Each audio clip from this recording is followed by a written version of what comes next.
So ಪ್ರಥಮ ಚಿಕಿತ್ಸೆಯ ತರಬೇತಿ ಶಿಬಿರ ಅಂತ ಅಂದರೆ ಯಾವುದೇ ಪೇಷಂಟು ಎಮರ್ಜೆನ್ಸಿ ಆದಾಗ ತುರ್ತು ಪರಿಸ್ಥಿತಿ ನಮ್ಮ ಜೀವನದಲ್ಲಿ ಎದುರಾದಾಗ ನಾವು ಎಷ್ಟೊಂದು ಸತಿ ಹಾಸ್ಪಿಟಲಲ್ಲಿ ತುರ್ತು ಪರಿಸ್ಥಿತಿ ಆಗಬೇಕು ಅಂತಿಲ್ಲ, ಹೊಲದಲ್ಲಾಗುತ್ತೆ, ಮನೆಯಲ್ಲಾಗುತ್ತೆ, ಆ ಥರ ಏನಾದರೂ ಅವಘಡಗಳು ಸಂಭವಿಸಿದಾಗ ಮಿನಿಮಮ್ ನಾವು ಏನು ಮಾಡಬೇಕು, ನಮ್ಮ ಜವಾಬ್ದಾರಿ ಏನು ಅನ್ನೋದನ್ನ ನಾವು ಈ ತರಬೇತಿ ಶಿಬಿರದಲ್ಲಿ ಜನಸಾಮಾನ್ಯರಿಗೆ ಹೇಳ್ಕೊಡ್ಲಿಕ್ಕೆ ಬಯಸ್ತೇವೆ. ಸೊ ಮೊದಲನೇದಾಗಿ ಇದೊಂದು ವಿದ್ಯೆ, ಅಂದರೆ ನಾವಿದೊಂದು ವಿದ್ಯೆಯನ್ನು ನಿಮ್ಗೆ ಕಳಿಸ್ತಾ ಇದ್ದೀವಿ. ಸೊ ವಿದ್ಯಾರ್ಹತೆ ಅಂದ್ರೇನು ಮತ್ತೆ ವಿದ್ಯಾವಂತ ಅಂತ ಅಂದ್ರೇನು? ವಿದ್ಯಾರ್ಹತೆ ಅಂದರೆ ಅರ್ಹತೆ, ನನಗೆ ಅರ್ಹತೆ ಅಂದರೆ ಅಂದರೆ ಡಿಗ್ರಿಗಳಿದ್ದಾವೆ, ಬಟ್ ಆ ಡಿಗ್ರಿಗಳನ್ನ ಏನು ಹೇಳ್ಕೊಟ್ಟಿದೆ ಅದ್ರ ಪ್ರಕಾರ ನಾನು ಬದುಕ್ತಾ ಇಲ್ಲ, ಅದನ್ನು ನಾನು ಪಾಲಿಸ್ತಾ ಇಲ್ಲ. So you are just a qualified, ಅಂದರೆ ನಿನ್ನ ಹತ್ರ ಅರ್ಹತೆ ಇದೆ ಬಟ್ ನಿನ್ನನ್ನು ವಿದ್ಯಾವಂತ ಅನ್ನಲ್ಲ. ಸೊ ನಾವು ಯಾವಾಗ ವಿದ್ಯಾವಂತ ಅಂತ ಹೇಳ್ತೀವಿ, ನೀನೇನು ಓದಿರ್ತೀಯ, ನೀನೇನು ತಿಳ್ಕೊಂಡಿರ್ತೀಯ ಅದನ್ನ ನಿನ್ನ ಜೀವನದಲ್ಲಿ ನೀನು ಪಾಲಿಸ್ತಾ ಇರಬೇಕು, ಅದನ್ನ ನಿನ್ನ ಜೀವನದಲ್ಲಿ ಸಾಧ್ಯವಾದಷ್ಟು ಅಳವಡಿಸ್ಕೊಳ್ಳೋಕೆ ಪ್ರಯತ್ನ ಮಾಡಬೇಕು. ಅಂತ ವ್ಯಕ್ತಿನ ನಾವು ವಿದ್ಯಾವಂತ ವ್ಯಕ್ತಿ ಅಂತ ಹೇಳ್ತೀವಿ. ಎಲ್ಲ ಕ್ವಾಲಿಫೈಡು ಎಜುಕೇಟೆಡ್ ಆಗಬೇಕು ಅಂತಿಲ್ಲ, ಎಜುಕೇಟೆಡ್ ಎಲ್ಲರೂ ಕ್ವಾಲಿಫೈಡ್ ಆಗಿರ್ಬೇಕು ಅಂತಿಲ್ಲ. ಯಾಕೆ ಅಂತ ಅಂದ್ರೆ ನಾವು ಹೇಳೋದು ತುಂಬಾ ಚಿಕ್ಕ ಚಿಕ್ಕ ವಿಷಯಗಳಿರ್ಬೋದು, ಚಿಕ್ಕ ಚಿಕ್ಕ ಮುತುವರ್ಜಿಯ ಕಾಳಜಿಯ ಅಂಶಗಳಿರ್ಬೋದು, ಬಟ್ ಇದನ್ನ ನೀವು ಪಾಲಿಸ್ಬೇಕಾಗತ್ತೆ, ಇದನ್ನ ನೀವು ಅಳವಡಿಸ್ಕೋಬೇಕಾಗತ್ತೆ. ಆಗ ನಾವೇನಾದ್ರೂ ಈ ಒಂದು ಶಿಬಿರ ಮಾಡ್ತಿದೀವಿ, ನಾವೊಂದೇನೋ ನಿಮ್ಗೆ ಕೊಡ್ಲಿಕ್ಕೆ ಟ್ರೈ ಮಾಡ್ತಾ ಇದೀವಿ ಅಂತಂದ್ರೆ ಅದಕ್ಕೆ ಒಂದು ಅರ್ಥ ಇರ್ತದೆ. ಇದನ್ನ ನಾವು ಅಳವಡಿಸ್ಕೊಂಡಿಲ್ಲ, ನಾವು ಇಲ್ಲೇನು ಈ ಶಿಬಿರದಲ್ಲಿ ಕಲಿತೀವಿ ಅಂತಂದ್ರೆ ಇದು ಜಸ್ಟ್ ನಿಮ್ಗೊಂದು ಸರ್ಟಿಫಿಕೇಟ್ ಆಗಿ ಉಳಿಯುತ್ತೆ ವಿನಃ ಇದರಿಂದ ನೀವು ಕಲಿಯೋ ವಿದ್ಯೆಯಿಂದ ಯಾರಿಗೂ ಉಪಯೋಗ ಆಗಲ್ಲ. ಸೊ ನೀವು ಕ್ವಾಲಿಫೈಡ್ ಆಗ್ಬೇಕಾ, ವಿದ್ಯಾವಂತರಾಗ್ಬೇಕಾ ಅನ್ನೋದನ್ನ ನಾವು ಡಿಸೈಡ್ ಮಾಡ್ಕೋಬೇಕು. ನಾವು ಈ ಪಠ್ಯಕ್ರಮದಲ್ಲಿ ಇದನ್ನು ಕವರ್ ಮಾಡಕ್ಕೆ ಟ್ರೈ ಮಾಡ್ತಿದ್ವಿ. ಮೊದಲನೇದು ಪಂಚ ಪರಿವರ್ತನೆ, ಅಂದ್ರೆ ನಾಗರಿಕ ಜವಾಬ್ದಾರಿ ಅಂದ್ರೆ ಏನು, ಸೊ ನಾವು ಯಾವ ತರ ಪರಿವರ್ತನೆ ಆಗಬೇಕು. ಎರಡನೇದು ಅಪಾಯದ ಮುನ್ಸೂಚನೆಗಳು. ಏನಾಗುತ್ತೆ ಅಂದ್ರೆ ನನಗೆ ಗೊತ್ತಾಗುತ್ತೆ, ನನಗೆ ಒಂದು ಅಪಾಯದ ಮುನ್ಸೂಚನೆಗಳು ಗೊತ್ತಾಗುತ್ತೆ, ನನಗೆ ಗೊತ್ತಾಗುವಂತ ಅಪಾಯದ ಮುನ್ಸೂಚನೆಗಳೇನು, ಅದಕ್ಕೆ ನಾನು ಕೈಗೊಳ್ಳಬೇಕಾದಂತ ತುರ್ತು ಕ್ರಮಗಳೇನು, ಇದು ನಾನು ಕೈಗೊಳ್ಳಬೇಕಾಗಿರೋದು. ಎರಡನೇದು ತುರ್ತು ಪರಿಸ್ಥಿತಿಯಲ್ಲಿ ಕೊಡಬೇಕಾದ ಪ್ರಥಮ ಚಿಕಿತ್ಸೆ, ಅಂದ್ರೆ ಈಗ ನಾವಿಲ್ಲಿದ್ದೀವಿ, ನಮ್ಮ ಪಕ್ಕದಲ್ಲಿರೋರ್ಗೆ ಯಾರಿಗೋ ಏನೋ ಆಗಿದೆ. ಸೊ ನಾವು ಬಸ್ ಸ್ಟ್ಯಾಂಡ್ ಅಲ್ಲಿ ಇರ್ಬೋದು, ನಾವೆಲ್ಲೋ ಇರ್ಬೋದು, ಮನೇಲಿ ಇರ್ಬೋದು, ತೋಟದಲ್ಲಿ ಇರ್ಬೋದು, ಮತ್ತೆಲ್ಲೋ ಇರ್ಬೋದು, ಆಕ್ಸಿಡೆಂಟ್ ಆಗಿರ್ಬೋದು. ಸೊ ಆ ಟೈಮಲ್ಲಿ ನಾನು ಕೊಡಬೇಕಾಗಿರೋಂಥ ಪ್ರಥಮ ಚಿಕಿತ್ಸೆ ಏನು, ಸೊ ಅದು ತುರ್ತು ಪರಿಸ್ಥಿತಿಯಲ್ಲಿ ಕೊಡಬೇಕಾದ ಪ್ರಥಮ ಚಿಕಿತ್ಸೆಯಲ್ಲಿ ಕವರ್ ಮಾಡ್ತೀವಿ. ಅದಾದ್ಮೇಲೆ ಆಸ್ಪತ್ರೆಗೆ ವರ್ಗಾಯಿಸಬೇಕಾದ ವಿಧಾನ, ಅಂದ್ರೆ ಯಾವ ತರ ನಾವು ಅಲ್ಲಿಂದ ಹಾಸ್ಪಿಟಲ್ ಶಿಫ್ಟ್ ಮಾಡ್ಕೋಬೇಕು, ಮತ್ತು ಆಸ್ಪತ್ರೆಯಲ್ಲಿ ನಾಗರಿಕರ ಜವಾಬ್ದಾರಿ, ಇವೆರಡು. ಸೊ ಇವೆರಡನ್ನ ನಾವು ಕವರ್ ಮಾಡಕ್ ಟ್ರೈ ಮಾಡ್ತೀವಿ. ಸೊ 4 ಪಠ್ಯಕ್ರಮದಲ್ಲಿ ಪಂಚಪರಿವರ್ತನೆ, ಅಪಾಯದ ಮುನ್ಸೂಚನೆಗಳು, ತುರ್ತು ಪರಿಸ್ಥಿತಿಯಲ್ಲಿ ಕೊಡಬೇಕಾದ ಪ್ರಥಮ ಚಿಕಿತ್ಸೆ ಮತ್ತು ಆಸ್ಪತ್ರೆಗೆ ವರ್ಗಾಯಿಸುವ ಕ್ರಮ ಮತ್ತು ಆಸ್ಪತ್ರೆಯಲ್ಲಿ ನಾಗರಿಕರ ಜವಾಬ್ದಾರಿ, ಈ ಟಾಪಿಕ್ಸ್ ಮೇಲೆ ನಾವು ಪಠ್ಯಕ್ರಮವನ್ನು ಕವರ್ ಮಾಡ್ತೀವಿ. ಸೊ ಮೊದಲನೇದಾಗಿ ಪರಿವರ್ತನೆ. ಸೊ ಪಂಚಪರಿವರ್ತನೆ ಅಂತ ಅಂದರೆ ಸಾಮಾಜಿಕ ಸಾಮರಸ್ಯ, ಕುಟುಂಬ ಪ್ರಬೋಧನ, ಪರಿಸರ ಜಾಗೃತಿ, ಸ್ವಮೇಲಿನ ಒತ್ತಾಯ, ನಾಗರಿಕ ಕರ್ತವ್ಯಗಳು ಅಂತ ಈ 5 ಜೊತೆನಲ್ಲಿ ನಾವು ಅಷ್ಟಾಂಗ ಯೋಗ ಮತ್ತೆ ಈ ಕಾರ್ಯಕ್ರಮದ ರೋಟ್ರಿ ನಮ್ಮ ಜೊತೆ ಕೈ ಜೋಡಿಸಿರೋದ್ರಿಂದ ರೋಟ್ರಿ ಅವರ 4 ವೇ ಟೆಸ್ಟ್. ಸೊ ಇಷ್ಟನ್ನ ನಾವು ಈ ಪಂಚಪರಿವರ್ತನೆಯಲ್ಲಿ ಕಲ್ತ್ಕೊಳ್ಳೋಕೆ ಪ್ರಯತ್ನ ಪಡೋಣ. ಮೊದಲನೇದು ಸಾಮಾಜಿಕ ಸಾಮರಸ್ಯ. ಸಾಮಾಜಿಕ ಸಾಮರಸ್ಯ ಅಂದ್ರೆ ಸಮಾನತೆ ಅಷ್ಟೇ, ಅದು ಮತ್ತೆ ಶಾಂತಿಯುತ ನಡವಳಿಕೆ. ಇಲ್ಲಿ ಯಾರು ಮೇಲಲ್ಲ, ಯಾರು ಕೀಳಲ್ಲ. ಆ ಒಂದು ಚಿಕ್ಕ ಹುಡುಗರಿದ್ದಾಗ ಒಂದು ಕ್ಲಾಸ್, ಒಂದು ಪಠ್ಯದಲ್ಲಿ ಒಂದು ಇಂಗ್ಲಿಷ್ ಪಠ್ಯದಲ್ಲಿ ಒಂದು ಲೆಸನ್ ಇತ್ತು. ಸೊ ಅವ್ನು ಲಿಫ್ಟ್ ಮ್ಯಾನ್ ಇರ್ತಾನೆ, ಓನರ್ ಬರ್ತಾನೆ, ಓನರ್ ಬಂದ್ಬಿಟ್ಟು ಹೇಳ್ತಾನೆ 5th ಫ್ಲೋರ್ ಅಂತ ಹೇಳ್ತಾನೆ. ಲಿಫ್ಟ್ ಮ್ಯಾನ್ ಆಕ್ಚುಲಿ ಅವ್ನು ಕೇಳ್ತಾನೆ, ನನಗೆ 5th ಫ್ಲೋರ್ ಪ್ಲೀಸ್ ಅಂತ ಹೇಳಿ ಅಂತ ಹೇಳ್ತಾನೆ, because I am doing my job. But ನೀವು ಸಹಿತ ಒಂದು ಕೈ ಮುಗಿತೀವಿ ಅಂತಂದ್ರೆ ಕೈ ಎದುರುಗಡೆ ಅವರು ಮುಗಿಬೇಕು ಅಂತಿಲ್ಲ, ನಮ್ಮ ಆತ್ಮಕ್ಕೆ ನಾವು ಕೈ ಮುಗ್ಕಂತ ಇರ್ತೀವಿ. ಸೊ 5th ಪ್ಲೇಸ್ ಪ್ಲೀಸ್ ಅಂತ ಹೇಳ್ಬೇಕು ಅಂತ ಹೇಳ್ತಾರೆ. ಸೊ ಎಲ್ಲರಿಗೂ ಸಮೇತ ಸೊ ಯಾವುದೇ ನಾವು ಯಾವ ಕೆಲಸ ಮಾಡ್ತೀವಿ ಅಥವಾ ನಾವು ಗಂಡ ಹೆಣ್ಣ ಇವೆಲ್ಲವನ್ನ ಮೀರಿ ನಾವೆಲ್ಲರೂ ಸಮಾನರು ಅನ್ನೋದನ್ನ ಫಸ್ಟ್ ನಾವು ಪರಿಕಲ್ಪಿಸ್ಕೋಬೇಕಾಗತ್ತೆ. ಎರಡನೇದು ಶಾಂತಿಯುತ ನಡವಳಿಕೆ. ನಾವೆಲ್ಲ ಹೋಗ್ತೀವಿ ಅನ್ಕೊಳ್ಳಿ, ಇದು ಅರ್ಜೆಂಟ್ ಮಾಡ್ರಿ, ಯಾಕ್ರೆ ಹಿಂಗ್ ಮಾಡ್ತೀರಾ, ಈ ಆಟಿಟ್ಯೂಡ್ ಬೇಕಿಲ್ಲ ಸರ್, ಸ್ವಲ್ಪ ಅರ್ಜೆಂಟ್ ಇದೆ ಸರ್ ಮಾಡ್ಕೊಡಿ, ಈ ತರ ಕೇಳ್ಬೋದಲ್ಲ. ಸೊ ನಾವು ಯಾವ ತರ ಕೇಳ್ತೀವಿ ಅನ್ನೋದು ಸಮೇತ ಇಂಪಾರ್ಟೆಂಟ್ ಆಗುತ್ತೆ. ಯಾಕಂದ್ರೆ ಈಗ ತುಂಬಾ ಸಿಂಪಲ್ ಇರುತ್ತೆ. ಈಗ ಮನೆಯಲ್ಲಿ ನಾವು ಈಗ ಜನರಲ್ ಆಗಿ ವೈಫ್ ಏನೋ ಕೇಳಿರ್ಬೋದು, ಅಥವಾ ಅವ್ರಿಗೊಂದು ಎಕ್ಸ್ಪೆಕ್ಟೇಷನ್ ಇರ್ಬೋದು, ನಾವು ಅದನ್ನ ಗಂಡಾಗಿ ಅದನ್ನ ನಿರ್ವಹಿಸದೇ ಇರ್ಬೋದು. ಅವಾಗ ಅವ್ರು ಊಟ ಕೊಡೋ ವಿಧಾನದಲ್ಲಿ ಸ್ವಲ್ಪ ವ್ಯತ್ಯಾಸ ಇರ್ಬೋದು, ಕುಕ್ ಹೋಗ್ಬೋದು ತಟ್ಟೆನ. ಸೊ ಈಗ ಕುಕ್ ಹೋಗ್ತಾರೆ ಅನ್ಕೊಳ್ಳಿ, ಸೊ ನನಗೆ ಊಟ ಮಾಡೋ ಇಂಟ್ರೆಸ್ಟ್ ಇಲ್ಲ, ಮನಸ್ಸಲ್ಲಿ ಅಸಮಾಧಾನ ಬಂದಿದೆ. ಬಟ್ ಈ ಅಸಮಾಧಾನ ಯಾರ ಕೈಲೂ ಹೇಳ್ಕೊಳಕ್ಕಾಗಲ್ಲ. ಸೊ ನಾನೇನ್ ಮಾಡ್ತೀನಿ, ಕಾರ್ ತೆಗಿಬೇಕಾದ್ರೆ ನನ್ನ ಮನಸ್ಥಿತಿ ಪರಿಸ್ಥಿತಿ ಕರೆಕ್ಟ್ ಆಗಿರಲ್ಲ. ಸೊ ನಾನು ತೆಗಿಬೇಕಾದ್ರೆ ಹಿಂದೆ ನನ್ನ ಕಾರಣ ನಾನು ಗುದ್ಕೋಬಹುದು, ಇಲ್ಲ ಮತ್ತೆಲ್ಲೋ ಗುದ್ಬೋದು. ಸೊ ಶಾಂತಿಯುತ ನಡವಳಿಕೆ ಅಂದ್ರೆ ಇದ್ರದ್ದು ಏನಾಗುತ್ತೆ, ಒಂದು ಮಾನಸ ಸರೋವರ ಇರುತ್ತೆ, ಹಂಗೆ ಕಲುಷಿತ ಆಗದೆ ತೆಳ್ಳಗಿರುತ್ತೆ. ಸೊ ನಾವ್ ಹೆಂಗ್ ನಡ್ಕೊಂತೀವೋ ಅಷ್ಟು ಶಾಂತಿಯುತವಾಗಿರುತ್ತೆ. ಏನಾಗುತ್ತೆ ಅಂದ್ರೆ ಡಿಮ್ಯಾಂಡಿಂಗ್ ನೇಚರ್ ಆಗಲಿ ಆ ತರ ಇದ್ರೆ ನಾವು ಯಾವ ತರ ನಡ್ಕೊಂತೀವಿ ಒಂದು ಮನೆಯಲ್ಲಾಗ್ಬೋದು ಅಥವಾ ಒಂದು ಸಮಾಜದಲ್ಲಾಗ್ಬೋದು ಅಂತ ಹೇಳ್ತೀವಿ. ಎರಡನೇದು ಮೂರನೇದು ಯೂನಿವರ್ಸಲ್ ಅಂಡರ್ಸ್ಟ್ಯಾಂಡಿಂಗ್, ಅಂದ್ರೆ ಇನ್ನೊಬ್ಬನು ಸಹಿತ ನನ್ನ ಪೊಸಿಷನ್ ಇದಾನೆ ಅಂದ್ಕೊಂಡು ಯೋಚನೆ ಮಾಡಿ ಅಂತ ಹೇಳ್ತೀವಿ ನಾವು. ಸೊ ಎದುರುಗಡೆ ಇರೋನು ಸಹಿತ ಅವನ ಪೊಸಿಷನ್ ನೀನಿದ್ರೆ ನೀನೇನ್ ಮಾಡ್ತೀವೋ ಆ ತರ ವರ್ತಿಸು. ಸೊ ಇದನ್ನ ವಿಶ್ವ ಪ್ರಜ್ಞೆ ಅಂತ ಹೇಳ್ತೀವಿ. ಸೊ ಒಂದು ಯುಟೋಪಿಯಾ ಅಂತ ಒಂದು ಕಾನ್ಸೆಪ್ಟ್, ಅಲ್ಲಿ ಏನಾಗುತ್ತೆ ಅಂದ್ರೆ ಅದೊಂದು ಕಾಲ್ಪನಿಕ ಕಾದಂಬರಿಯಲ್ಲಿ ಕಾಲ್ಪನಿಕವಾಗಿ ಎಲ್ಲರೂ ಸಾಮಾಜಿಕ ಸಾಮರಸ್ಯದಿಂದ ಬದುಕುತ್ತಿರುವಂತ ಒಂದು ಕಾದಂಬರಿಯ ಜಾಗವನ್ನು ಯುಟೋಪಿಯಾ ಅಂತ ಕರೀತಾರೆ. ಮತ್ತೆ ಏಕತೆ, ಫಾರ್ ಎಕ್ಸಾಂಪಲ್ ಈಗ ಸಾಮಾಜಿಕ ಸಾಮರಸ್ಯದಲ್ಲಿ ಏನಾಗುತ್ತೆ ಅಂದ್ರೆ ಒಂದು ಕುಟುಂಬವಾಗಿ, ಒಂದು ಸಮಾಜದ ಭಾಗವಾಗಿ, ಒಂದು ಸಂಘಟನೆಯ ಭಾಗವಾಗಿ ನಾವೆಲ್ಲರೂ ಒಂದೇ ದಿಕ್ಕಲ್ಲಿ ಪ್ರಯಾಣ ಮಾಡಬೇಕಾಗುತ್ತೆ. ಸೊ ಅದೇನಿದೆ ಚರ್ಚೆಗಳು ಏನೇ ಇದ್ರಿ ನಾವು ಒಳಗಡೆ ಮಾಡ್ಕೋಬೇಕಾಗುತ್ತೆ, ಬಟ್ ಪ್ರಯಾಣ ಒಂದೇ ದಿಕ್ಕಿನಲ್ಲಿ ಇರ್ಬೇಕಾಗುತ್ತೆ. ಆಗ ಸಾಧ್ಯವಾದಷ್ಟು ನಾವು ಒಂದು ಸಾಮಾಜಿಕ ಸಂಘಟನೆ ಕೆಲವೊಂದ್ಸತಿ ನಾವು ಈಗೋ ಬಿಟ್ಕೊಡ್ಬೇಕಾಗುತ್ತೆ. ನಾನು ಅನ್ಕೊಂಡೆ ಇರೋದು ನನಗೆ ಇಷ್ಟ ಇದ್ದರೆ ನಾನು ಮಾಡ್ಬೇಕಾಗಿ ಬರ್ಬೋದು, but we should do it. ಯಾಕಾಗುತ್ತೆ ಅಂತಂದ್ರೆ ವೆನ್ ಸಮಥಿಂಗ್ ಈಸ್ ಹ್ಯಾಪನಿಂಗ್ ನಾವು ಅದಕ್ಕೆ ಸಾಮಾಜಿಕ ಸಾಮರಸ್ಯದಲ್ಲಿ ಹೋಗ್ಲಿಲ್ಲ ಅಂದ್ರೆ ಮನಸ್ಸು ಕಲುಷಿತ ಆಗೋದು ನಮ್ದು. ಸೊ ಆರೋಗ್ಯ ಅಂದ್ರೆ ಕೇವಲ ದೈಹಿಕ ಕಾಯಿಲೆಗಳಲ್ಲ, ಮಾನಸಿಕ ನೆಮ್ಮದಿ ಸಹಿತ ಆರೋಗ್ಯನೇ. ಸೊ ಯಾವಾಗ ನಾವು ಮಾನಸಿಕವಾಗಿ ಚೆನ್ನಾಗಿಲ್ಲ, ಸೊ ನಮ್ಗೊಂದು ಸಣ್ಣ ತಲೆನೋವಿದೆ, ಇಲ್ಲ ಸಣ್ಣ ಮನಸ್ಸು ಯಾರೋ ಕಿರಿಕಿರಿ ಇದೆ, ಆ ಸಾಮಾಜಿಕ ಆರೋಗ್ಯನೂ ಸಹಿತ ನಾನು ಕೆಡಿಸ್ತೀನಿ. ಸೊ ಆರೋಗ್ಯ ಅಂತ ಅಂದ್ರೆ ಕೇವಲ ಕಾಯಿಲೆಯ ಅನುಪಸ್ಥಿತಿ ಮಾತ್ರ ಅಲ್ಲ, ಅದು ಸಂಪೂರ್ಣ ದೈಹಿಕ, ಮಾನಸಿಕ, ಸಾಮಾಜಿಕ ಸ್ವಾಸ್ಥ್ಯ ಅಂತ ಹೇಳುತ್ತೆ WHO ಡೆಫಿನೇಷನ್. ಸೊ ಇದನ್ನು ಸಮೇತ ನಾವು ಅರ್ಥ ಮಾಡ್ಕೋಬೇಕಾಗುತ್ತೆ. ಕುಟುಂಬ ಪ್ರಬೋಧನೆ ಅಂತ ಅಂದ್ರೆ ನೋಡ್ರಿ ಏನಾಗುತ್ತೆ ಅಂದ್ರೆ ಪ್ರತಿಯೊಂದು ಸಂಘಟನೆಯ ಮೂಲ ಅಂಶನೇ ಕುಟುಂಬ ಅಂತ ಹೇಳ್ತೀವಿ. So happy healthy families are key for successful and prosperous society. So ಪ್ರತಿಯೊಂದು ಕುಟುಂಬವು ಯಾವಾಗ ಸಂತೋಷವಾಗಿರುತ್ತೋ ಸೊಸೈಟಿ ಚೆನ್ನಾಗಿರುತ್ತೆ ಅಂತ ಹೇಳ್ತೀವಿ. ಯಾವಾಗ ಕುಟುಂಬ ಚೆನ್ನಾಗಿರುತ್ತೆ ಅಂದ್ರೆ ಶೇರಿಂಗ್ ಅಂಡ್ ಕೇರಿಂಗ್, ಅಂದ್ರೆ ನಾವು ಒಬ್ರಿಗೊಬ್ರು ತುಂಬಾ ಶೇರ್ ಮಾಡ್ತಾ ಇರ್ತೀವಿ, ಏನೋ ತಿನ್ನದೇ ಆಗಲಿ ಶೇರ್ ಮಾಡ್ಕೊತೀವಿ, ಅಥವಾ ಒಬ್ರಿಗೊಬ್ರು ಕಾಳಜಿ ಸಹಿತ ವಹಿಸ್ತಾ ಇರ್ತೀವಿ. ಇದು ಫ್ಯಾಮಿಲಿಯ ಆರೋಗ್ಯ ಮತ್ತೆ ಏಕತೆಯನ್ನ ಎತ್ತಿಡಿಯುತ್ತೆ. ಸೊ ಅಲ್ಲ ಕುಟುಂಬದಲ್ಲಿ ಒಂದು ವ್ಯವಸ್ಥೆಗಳು ಏನಾಗಿರುತ್ತೆ, all for one and one for all ಅಂತ ಇರುತ್ತೆ. ಅಂದ್ರೆ ಯಾರಿಗೆ ಏನೇ ಸಮಸ್ಯೆ ಆದ್ರೂ ನಾವೆಲ್ಲರೂ ಸಹಾಯ ಮಾಡ್ತೀವಿ. ಮತ್ತೆ ಒಬ್ನಿಗೆ ನನಗೆ ಏನಾದ್ರು ಪ್ರಾಬ್ಲಮ್ ಆದ್ರೆ ಎಲ್ಲರೂ ನನಗೋಸ್ಕರ ಬರ್ತಾರೆ. ಸೊ ಈ ತರದಲ್ಲಿ all for one and one for all ಅಂತ. ಸೊ ಇದನ್ನ ನಾವು ಜನರಲ್ ಆಗಿ ಕುಟುಂಬ ಪ್ರಬೋಧನಲ್ಲಿ ಹ್ಯಾಪಿ ಮತ್ತೆ ಆರೋಗ್ಯವಂತ ಕುಟುಂಬಗಳು ಸಮಾಜದ ಬೆನ್ನೆಲುಬಾಗಿ ನಿಲ್ತವೆ. ಸೊ ಇದರಲ್ಲಿ ಇಂಡಿವಿಜುವಲ್ ಲೆವೆಲ್, ಫ್ಯಾಮಿಲಿ ಲೆವೆಲ್ ಮತ್ತೆ ಸೊಸೈಟಿ ಲೆವೆಲ್. ನಾವು ಖುಷಿಯಾಗಿದ್ದಾಗ, ನಾನು ಖುಷಿಯಾಗಿದ್ದಾಗ ನನ್ನ ಕುಟುಂಬ ಚೆನ್ನಾಗಿರುತ್ತೆ, ನನ್ನ ಕುಟುಂಬ ಖುಷಿಯಾಗಿದ್ದಾಗ ನನಗೆ ಗೊತ್ತಿಲ್ಲ ಸಮಾಜ ಚೆನ್ನಾಗಿರುತ್ತೆ, ನನ್ನ ಸಮಾಜ ಚೆನ್ನಾಗಿದ್ದಾಗ ನನ್ನ ದೇಶ ಸಮೇತ ಚೆನ್ನಾಗಿರ್ತದೆ. ಸೊ ಇದಾದ್ಮೇಲೆ ಪರಿಸರ ಜಾಗೃತಿ ಅಂತ ಪರಿಸರದಲ್ಲಿ ನಾವೇನ್ ನೋಡ್ತಿದೀವಿ, ಕಲುಷಿತ ಗಾಳಿ, ಸ್ವಚ್ಛತೆ ಕಡಿಮೆ ಆಗಿರೋದು, ಇವೆಲ್ಲನೂ ನಾವು ಗಮನಿಸ್ಬೋದು. ಸೊ ಸ್ವಚ್ಛತೆಯ ಒಂದು ಡೆಫಿನೇಷನ್ ಸಹಿತ ನಾವು ಅರ್ಥ ಮಾಡ್ಕೋಬೇಕಾಗುತ್ತೆ. ಯಾಕಂದ್ರೆ ಈ ಗಾಳಿನಲ್ಲಿ ಎಲ್ಲ ಬ್ಯಾಕ್ಟೀರಿಯಾ, ವೈರಸ್ ಎಲ್ಲ ಇದಾವೆ. ಈಗ ಅವು ನನಗೂ ಬರ್ಬೋದು, ಅಥವಾ ನಾನು ಅದ್ರ ಜೊತೆ ಹೊಂದ್ಕೊಂಡು ಹೋಗ್ತಿರ್ಬೋದು, ಬಟ್ ಅದು ನನ್ನ ಜೊತೆ ಹೊಂದ್ಕೊಳ್ಳದೆ ಅದು ನನಗೆ ಕಾಯಿಲೆ ಕೂಡ ತರ್ಬೋದು. ಸೊ ಹೊಂದಾಣಿಕೆ, ನಾನು ಮತ್ತು ನನ್ನ ಪರಿಸರದ ಜೊತೆಗಿನ ಹೊಂದಾಣಿಕೆ ಇಂಬ್ಯಾಲೆನ್ಸ್ ಆದಾಗ ನಮಗೆ ಕಾಯಿಲೆಗಳು ಬರ್ತವೆ ಅಂತ ಒಂದು ಮಟ್ಟದಲ್ಲಿ ನಾವು ಹೇಳ್ಕೋಬಹುದು. ಸೊ ಸ್ವಚ್ಛತೆ ಅಂದ್ರೆ ಏನು? ಸ್ವಚ್ಛತೆ ಅಂದ್ರೆ ಪರಿಸರ ಹೆಂಗಿದೆಯೋ ಹಾಗೆ ಬಿಡೋದೇ ಸ್ವಚ್ಛತೆ. ಈಗ ಪರಿಸರದಲ್ಲಿ ಎಲೆ ಬಿದ್ದಿದೆ ಅಂದ್ರೆ ಆ ಎಲೆ ಅಲ್ಲಿ ಎಲ್ಲಿ ಬಿದ್ದಿದೆಯೋ ಅಲ್ಲಿ ಬಿದ್ದಿರ್ಲಿ, ಅದು ಸ್ವಚ್ಛತೆ. ಅದು ಅಲ್ಲಿ ಪ್ಲಾಸ್ಟಿಕ್ ಪೇಪರ್ ಬಿದ್ದಿದ್ರೆ ಅದು ಸ್ವಚ್ಛತೆ ಅಲ್ಲ ಅಂತ. ಈಗ ನೀರು, ಹರಿಯುವ ನೀರು, ಅದರಲ್ಲಿ ಮೀನಿದೆ, ಎಲ್ಲ ಇದೆ. ಸೊ ಆ ನೀರು ಸ್ವಚ್ಛವಾದ ನೀರೇ ಅಂತ ಹೇಳ್ತೀವಿ ನಾವು. ಹರಿಯುವ ನೀರು ಸ್ವಚ್ಛವಾದ ನೀರು. ಯಾವಾಗ ಹರ್ಕೊಂಡು ಹೋಗುತ್ತೆ ಅದು ತಿಳಿ ನೀರು, ಅದು ಕುಡಿಯೋದು ಯೋಗ್ಯವಾದಂತ ನೀರು, ಅದನ್ನ ಕಾಸಿ ಆರಿಸಿ ಬೇಕಾದ್ರೆ ಕುಡೀರಿ ಅಂತ ಹೇಳ್ತೀವಿ ನಾವು. ಫಿಲ್ಟರ್ ನೀರೇ ಸ್ವಚ್ಛ ಅಂತ ಹೇಳಕ್ ಬರಲ್ಲ. ಸೊ ಗಾಳಿ ಬೇಸಿಕಲಿ ನಾವೇನ್ ಹೇಳ್ತೀವಿ, ಅಮಲುದಾರಕ ಅಥವಾ ಸ್ಮೋಕಿಂಗ್ ಅಥವಾ ಈ ಪೆಟ್ರೋಲಿಯಂ ಪ್ರಾಡಕ್ಟ್ಸ್ ಉತ್ಪನ್ನಗಳಿಂದ ಗಾಳಿ ಕಲುಷಿತವಾಗಿದೆ. ಇಲ್ಲ ಶುದ್ಧವಾದ ಗಾಳಿಗೆ ಫಾರೆಸ್ಟ್ ಸಾಧ್ಯವಾದಷ್ಟು ನಾವು ಗಿಡಗಳನ್ನ ನೆಡಬೇಕು ಅಂತ ಹೇಳ್ತಾರೆ. ಅದೇ ಕೊಟ್ಟು ಹೋಗಿ, ಬಿಟ್ಟು ಹೋಗಿ, ನೆಟ್ಟು ಹೋಗಿ ಅಂತ ಹೇಳ್ತಾರೆ. ಆತರ ಊಟ ಸಹಿತ ಶುದ್ಧವಾಗಿರ್ಬೇಕು ಅಂತ ಹೇಳ್ತೀವಿ. ಶುದ್ಧ ಅಂದ್ರೆ ಹಿತವಾಗಿರ್ಬೇಕು, ಮೆತ್ತಗಿರ್ಬೇಕು, ಆ ತರದ ಊಟ ನಾವು ತಿನ್ಬೇಕು. ಸೊ ಊಟದಲ್ಲೂ ಸಮೇತ ಒಂದು ಸ್ವಚ್ಛತೆ ಇರ್ಲಿ ಅಂತ ಬಯಸ್ತೀವಿ. ಅದಾದ್ಮೇಲೆ ಬೆಳಕುನಲ್ಲೂ ಸಮೇತ ಸ್ವಚ್ಛತೆ ಬೇಕಾಗುತ್ತೆ. ಸೊ ಏನಾಗುತ್ತೆ, ಟಿಂಟೆಡ್ ಗ್ಲಾಸಸ್ ಅಥವಾ ನಾವು ಆ ಗ್ಲಾಸಸ್ ವಿಂಡೋಸ್ಗೆಲ್ಲ ಬೇರೆ ತರ ಗ್ಲಾಸಸ್ ಹಾಕೋದು, ನಮಗೆ ಸನ್ಲೈಟ್ ಎಕ್ಸ್ಪೋಸ್ ಆಗಲ್ಲ. ಸನ್ಲೈಟ್ ಎಕ್ಸ್ಪೋಸ್ ಇದು ಎಸೆನ್ಷಿಯಲ್ ವಿಟಮಿನ್ D3 ಡೆವಲಪ್ ಆಗಕ್ಕೆ.